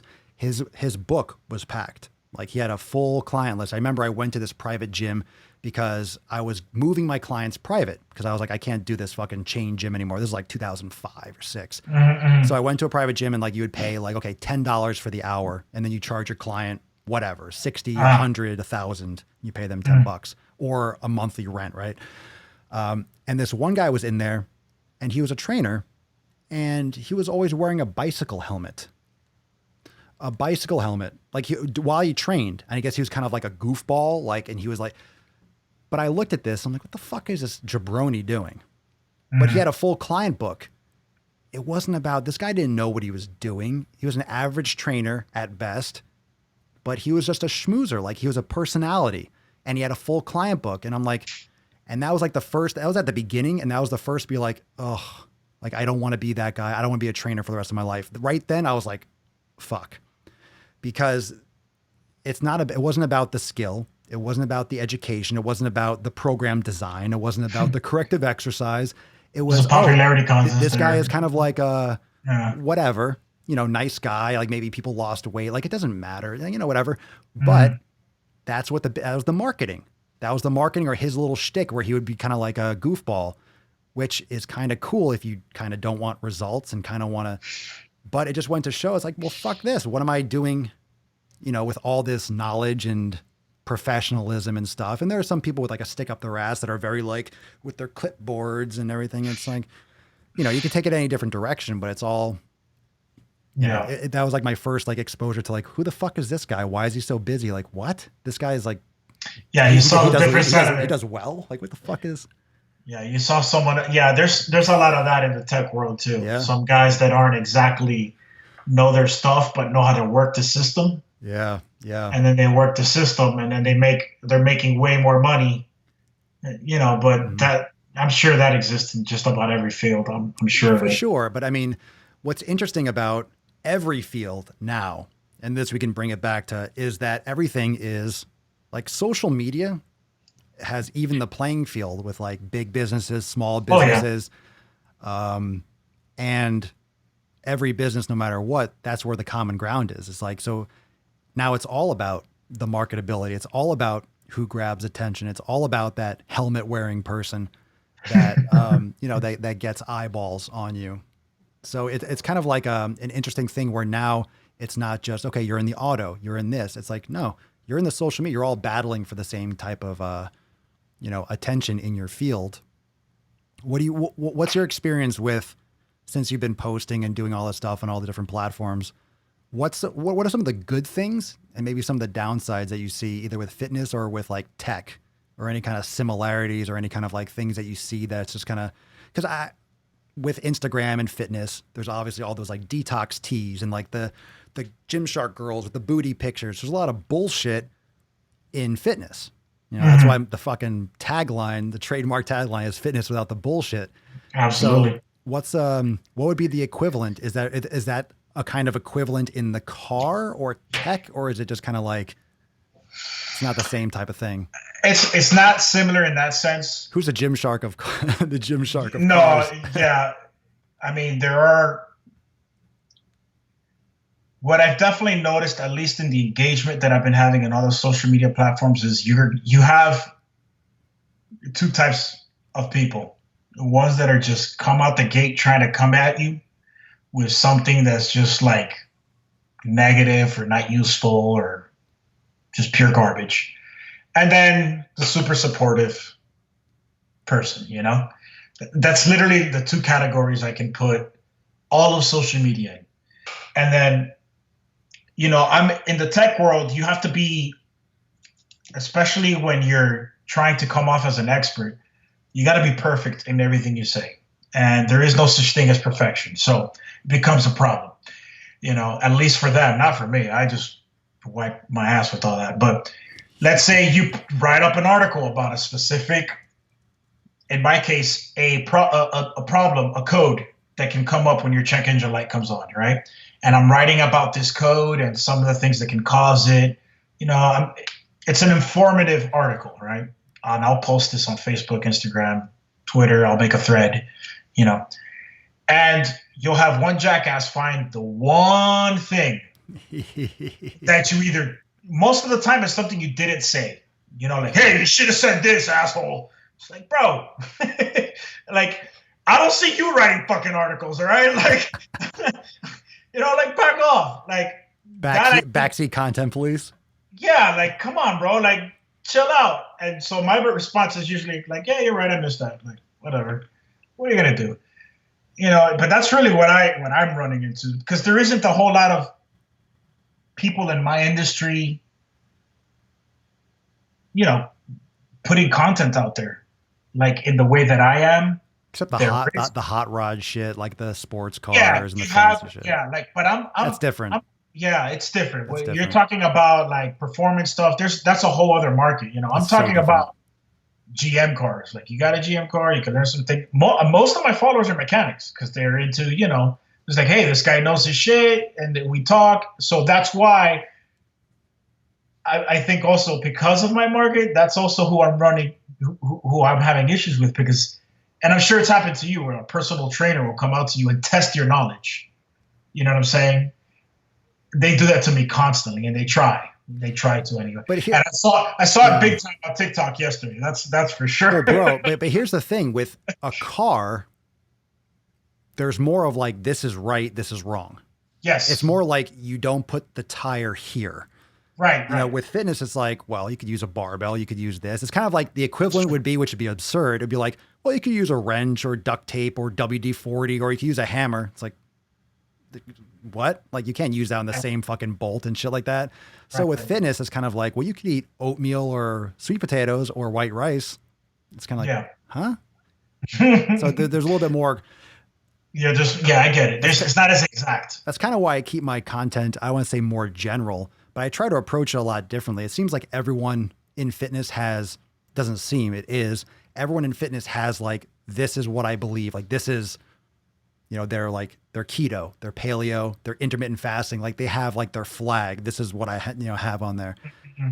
And I feel like the climb or the trajectory of my content, it's going to be more of a slow and steady. Like, people have to come around and realize that all those things, those little fad bursts, like it's very sketchy to put all your eggs in one basket like that.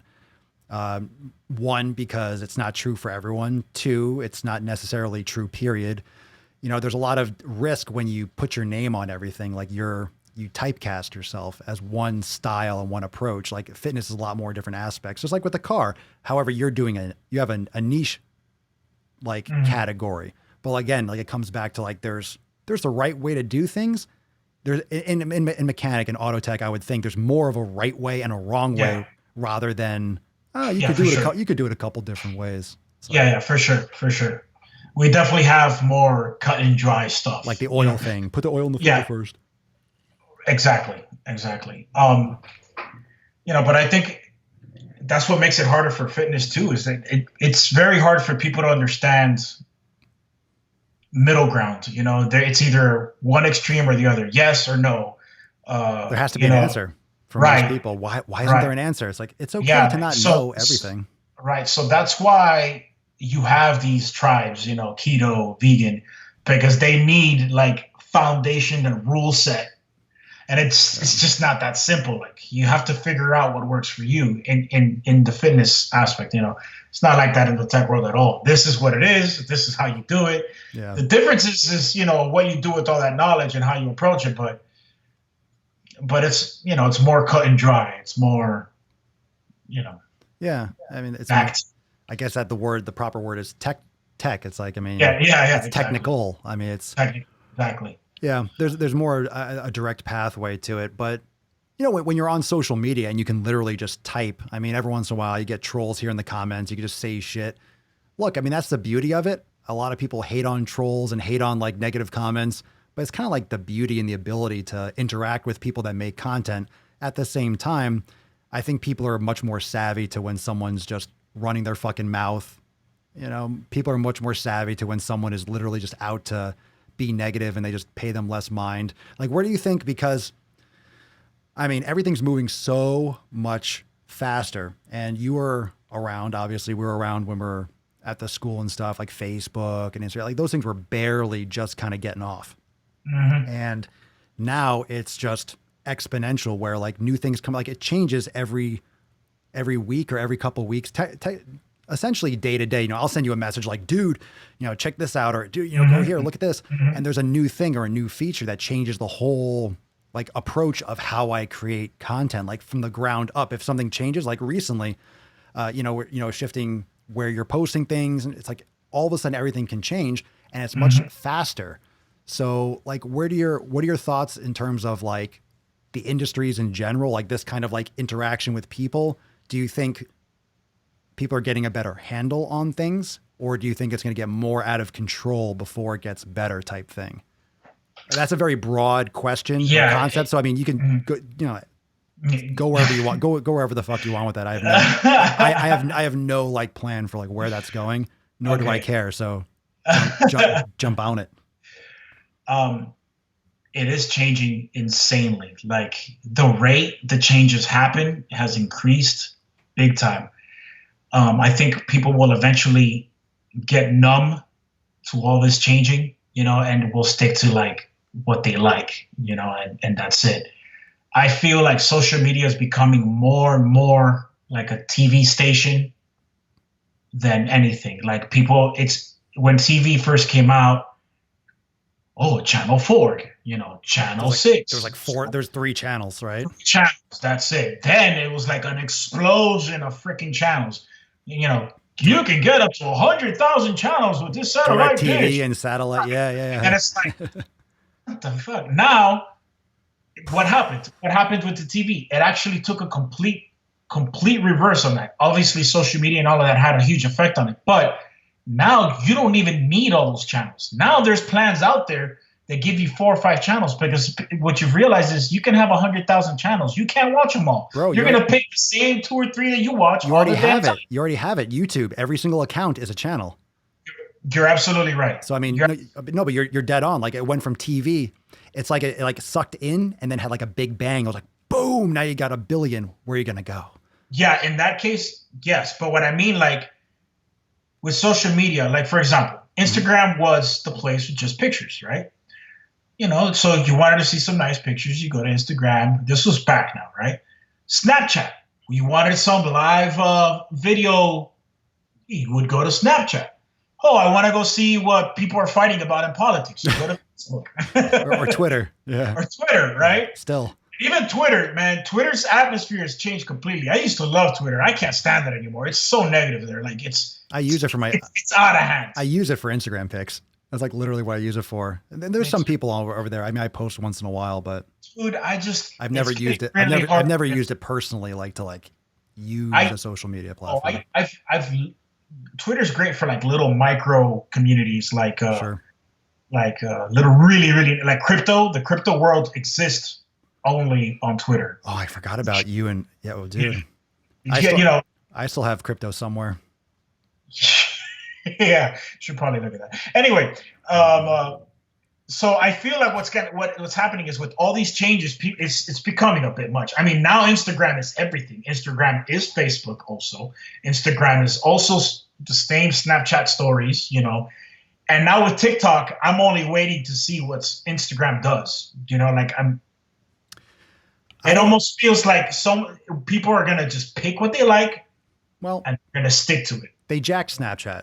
We know that. Like Instagram took Snapchat, and then like I post things, but I post like TikToks on Snapchat. I really don't do a lot of like native stuff just because do anything native on Snapchat. It's not really community based. It's really hard to communicate. I don't like it. I don't watch those stupid news things. And no, it's a different there. Yeah. Instagram just looks like, people don't see your shit anymore. You post and it's cool, but the reach is really limited.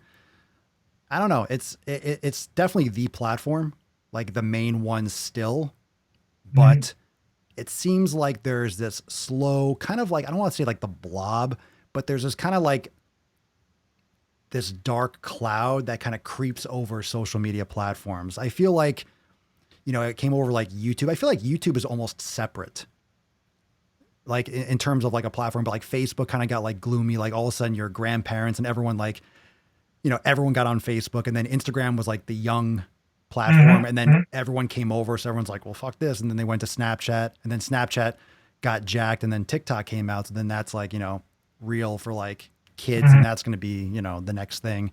But there's a lot more positivity with that one, which is nice. Yeah, I agree. I almost feel like YouTube is kind of like, there's nothing that's even remotely close to that. That's almost like its own entity, and everything else is kind of like, the Facebook, Snapchat, Instagram, TikTok. That's like in another little platform. And then there's like YouTube and but YouTube needs to be in its own category though. I mean, it is. It's like what I love about YouTube is it's just the search it's the search. I mean, it's really that. I mean, essentially that's most of my videos in my channel is pointed towards search. I mean, you need an answer, YouTube will give it to you in video form, and that's great. Like it really is. And they have everything from all types. Man, when I was building my workshop, I have never touched a piece of lumber in my life. I don't know how to build things with lumber. Like I don't. It took me 3 hours, probably longer. I say 3, it probably took me like 6. I did a little bit of research on YouTube. I left there knowing what I had to do. And I freaking built everything in that shop. Everything in that shop was built by me. I look at it, I'm like, damn, I did pretty damn. You would think I'm a carpenter. I don't know what the hell I'm doing. I've never done it. But YouTube, man, YouTube. Not only just entertainment, but information. It's bro, back in the day, like in 2009, 2010 or something. I remember I dropped my transmission pan. I cleaned it. I did all that shit. All that off of what you learned on off YouTube. And I'm like, on YouTube, yeah. And it's like, you just copy what that person did with this. It's the same car, same thing. It's like, okay, I will just do that. And you do it. And it's like, holy shit. And it's like, you feel accomplished. Like, fuck, like I made this. I did this. You do got to be careful sometimes, because sometimes you run into a video and they don't give you the whole story. And then you're halfway through and you're like, it's happened to me. And I'm like, yeah. Was there? Oh, by the way, you need this part. That's really rare. You can't find, you have to order from Japan and shit like that. It's like, shit. They stopped making it in the 70s. You can maybe find it in a Japanese junkyard. So call this number. You're like, fuck. Exactly. Yeah. I mean, it's cool, but it's amazing how fast things change and where like the attention goes in terms of like how to create, because you're doing auto stuff and it's a lot of like being first and moving and going with the tides. It really feels like it shifts and it goes back and forth. And it's going here and that's going there. But the more you use it, the more you realize, oh, people on this platform react and respond to certain types of things. And then YouTube, people react and converse and do things in a certain way. And then on Instagram, people, so it's like you have the same content, but you kind of, you start realizing you post differently on different platforms. You still want to be authentic, but people are going to absorb things differently, you know? Yeah, I noticed that huge difference, especially in the demographic from Facebook to just Instagram, like right there. Huge difference. I mean, I always knew about it, but like seeing it in you know, like in action, that's when I was like, dude, what the? Facebook is a whole other monster, man. It is like the platform for people to, like, people just think they have a voice on Facebook or something because they just, I don't know what it is, man. You can post anything on there and you're going to have somebody there giving you a paragraph about why you're a piece of crap, or the other extent too, why you're the best thing ever. You know, it's just so different on Facebook. I don't get it. I get some long YouTube comments too. Like I'll make a video where I literally, it's a podcast, in my opinion, my this, and someone will give me a whole thing. Cause we talk about like things pop up about like veganism, or I've been talking about like the Beyond Meat burgers, and people will leave a whole fucking like an essay about like the land erosion. And I'm like, first off, you think I'm going to read this? There's no fucking way. And like, how much time do you have to write a response? Like I appreciate it. It's great, but I'm not. So at the end of like, I did one the other day. I didn't even read it. So if anyone's watched, if any one of you, or if the person's watching, like I didn't read that comment, they left a long thing. So I put at the end, I said, so you're saying you're a vegan? or question mark, like, so is that what I should get from this? Like like tie this up for me, like, you know, put a bow on it, because I ain't reading this like detail, like sentence for sentence. Yeah, I have a video out there on YouTube, and people would start breaking out in like straight argument in the comment section, just arguing back and forth about like some little technicality, and it's like, yeah, it's crazy. Yeah. I mean, it's also fun, but it's really something that it's a little bit anxiety driving because it goes so fast. I mean, you're doing a lot of I shouldn't say our stuff is that different. I mean, that's where like the social media stuff kind of like evens the playing field, even across like genres, but you're doing a lot. Your business is very physical. Like my business in terms of Swolenormous X and stuff, it's still online. And you have your stuff, you're doing it, you're selling, you know, you're parting cars out, you're doing your media, but you're doing a lot of physical. I guess I'm doing stuff with exercise in person too. Maybe it's not that different, but yeah, you got to balance that kind of, okay, it's just weird that it's all like in here. It's kind of a mind fuck. It's like, part of me is like, if this goes away, it's like, what do I have? Like, what have I built in reality? Like, where's the physical? So I get that. Separate it. Yeah. Something I'm debating now is, because I'm trying to answer every single comment, every little remark. But you know, when I first started the channel, I remember getting a few like you know, one person just saying one bad thing, and I would take it heavily. Not so much anymore. But I feel like if they were, I don't care how strong of a person you think you are, but if, you know, a few hundred people say the same thing over and over and it's negative, it's going to have some sort of negative effect on you. So I'm trying to find a line where I can answer people's, you know, right back to people and make it look like, hey, I'm not just a video. I'm an actual person here talking to you. Yeah. But I'm also need to find a way where I get to a certain point and I'm just not going to respond anymore. Like I need to find that medium, because I feel like it can cause more anxiety on me than it needs to be. You know what I'm saying? Yeah. At least in the social media world, because it's a lot, man. It's, you know, Twitter, Facebook, Instagram, Snapchat, YouTube, TikTok. And I mean, if you just get 5 comments in each platform, you know, man, that shit adds up. You know, like, you know, you're like in the hundreds level in each freaking thing. I go to answer all of them. Like on the thing is, on Instagram, I get to most of them, but then after like 2 more posts, like when people go back and post on earlier ones, like I don't go back and check like a post from a week ago to go back. Like I'll It's answer, just too much. I'll It's go too after the much. comments right away. And sometimes like on that same day, but if there's a few hundred comments on Instagram, I also got like, 500 on YouTube, and then you got TikTok, and then emails, and then inside my private group and on the website, and then Twitter. And, Yeah, it's a lot. there's, I have to find the balance for that. I just, at least with the comments, the business stuff is the business stuff. well, you gotta- want to, the bottom line, you want to engage with your audience. So most of the people that are going to be commenting are people that are going to follow your content. So like, that's another reason why, I mean, today is a little bit, I'm showing comments and stuff on the screen, but it's a little bit different when, we're doing like a conversation interview type stuff. But that's why I do so much like interaction engagement with the audience, because you want to talk to me, you want to do this. Like, that's why the podcast is like me talking shit, showing like trending topics and stuff, and answering questions and just kind of hanging out and, going over different fitness topics and lifestyle topics.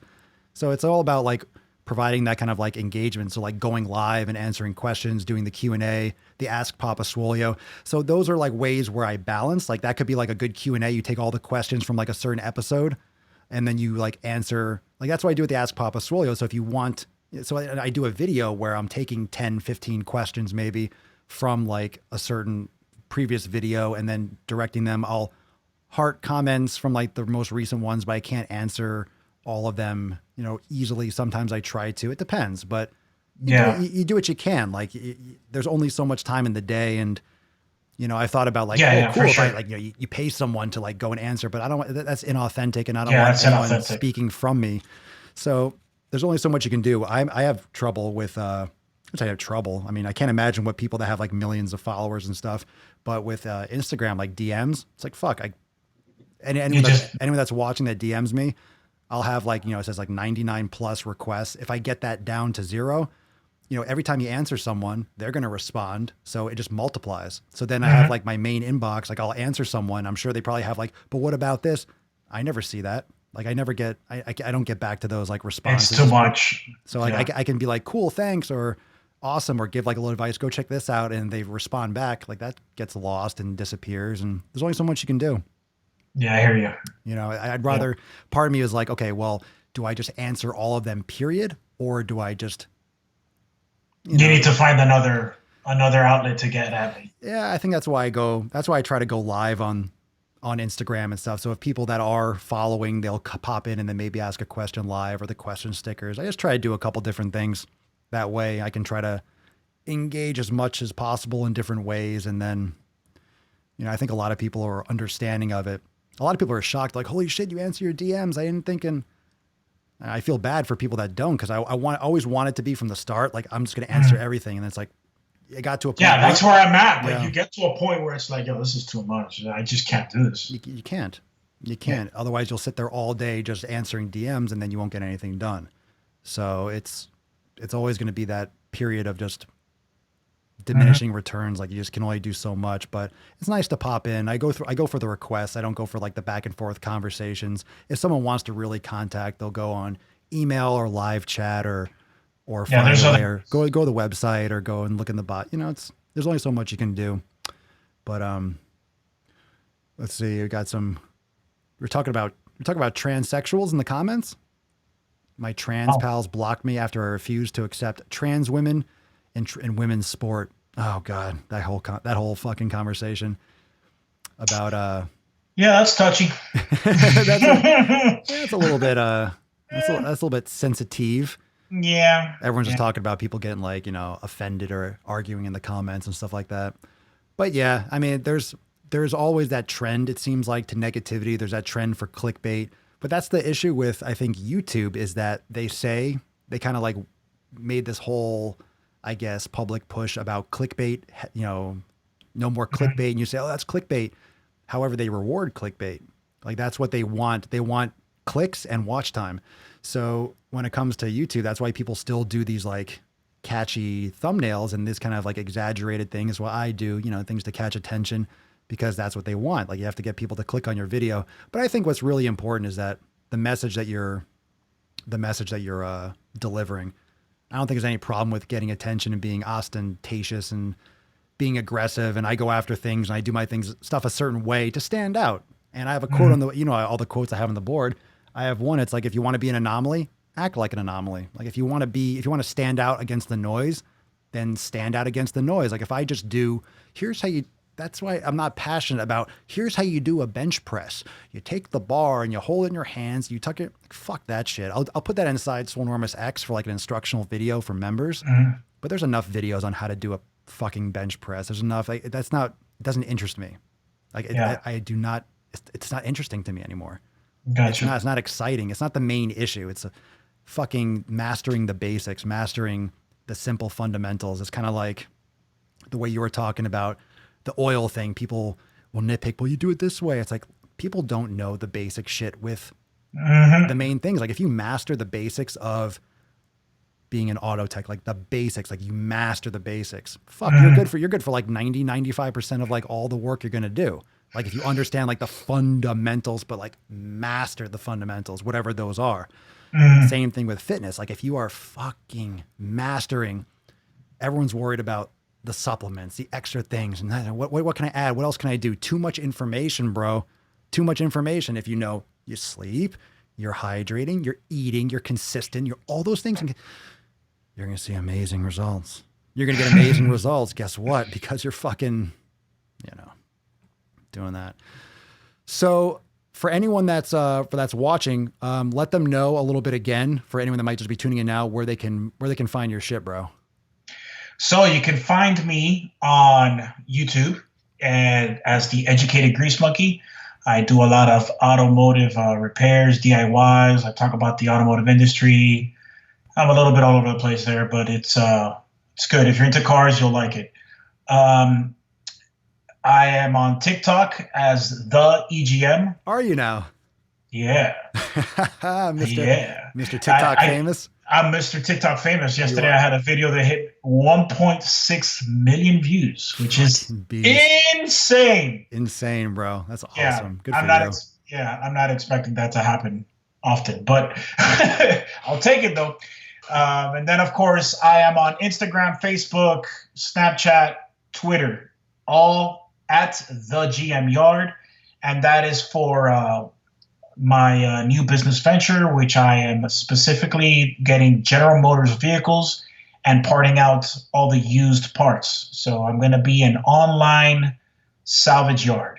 Don't have a website up, but it will be coming. You can follow my journey and how I'm building the entire business on those platforms. I'm mostly active on all of them, but mostly Instagram. Yeah. I am on all of them, but Instagram is where all the juice is. It's like you can't be like, oh, I'm kind of like, I kind of do all of them like all the time. It's like there's really not like I'm mostly on here. If you're doing it for personal shit and you have like, oh, I have an account, then it's like, oh, this is where I like to go. Like for a business, it's like I'm here because I need to be here. It's like I'm here because that's where you're on TikTok, bro, because people are there. Because people are there. And it's fucking fun as shit. It is fun. It really is. So yeah, that's where you can find me. I'm always talking cars. I'm always working on stuff. So the content is always fresh. It's not just the same old, it's not just car pictures. It's tech work, and I'm getting in there. And like I mentioned earlier, I have my own shop in the back of my house and I'm working, I'm grinding. So if you want to follow, I've been, you'll see some cool stuff. Yay. All right, man. Well, thanks for being here. Thank you so much, everyone, for catching myself, Papa Swolio, and Carlos, Educated Grease Monkey, for episode 1221 of the Most Muscular Swolecast, Beercast, Broadcast, Gaincast, Mancast, Pimpcast, Sleevescast. Ooh, look at the gains. Ooh, and Slaycast in the realm, because when I flex, you flex, and he flexes, we all flex our biceps. Thanks for joining me. Peace, McGee's fam. Deuce Magoose, your boy, Papa Swolio, and Grease Monkey. Out.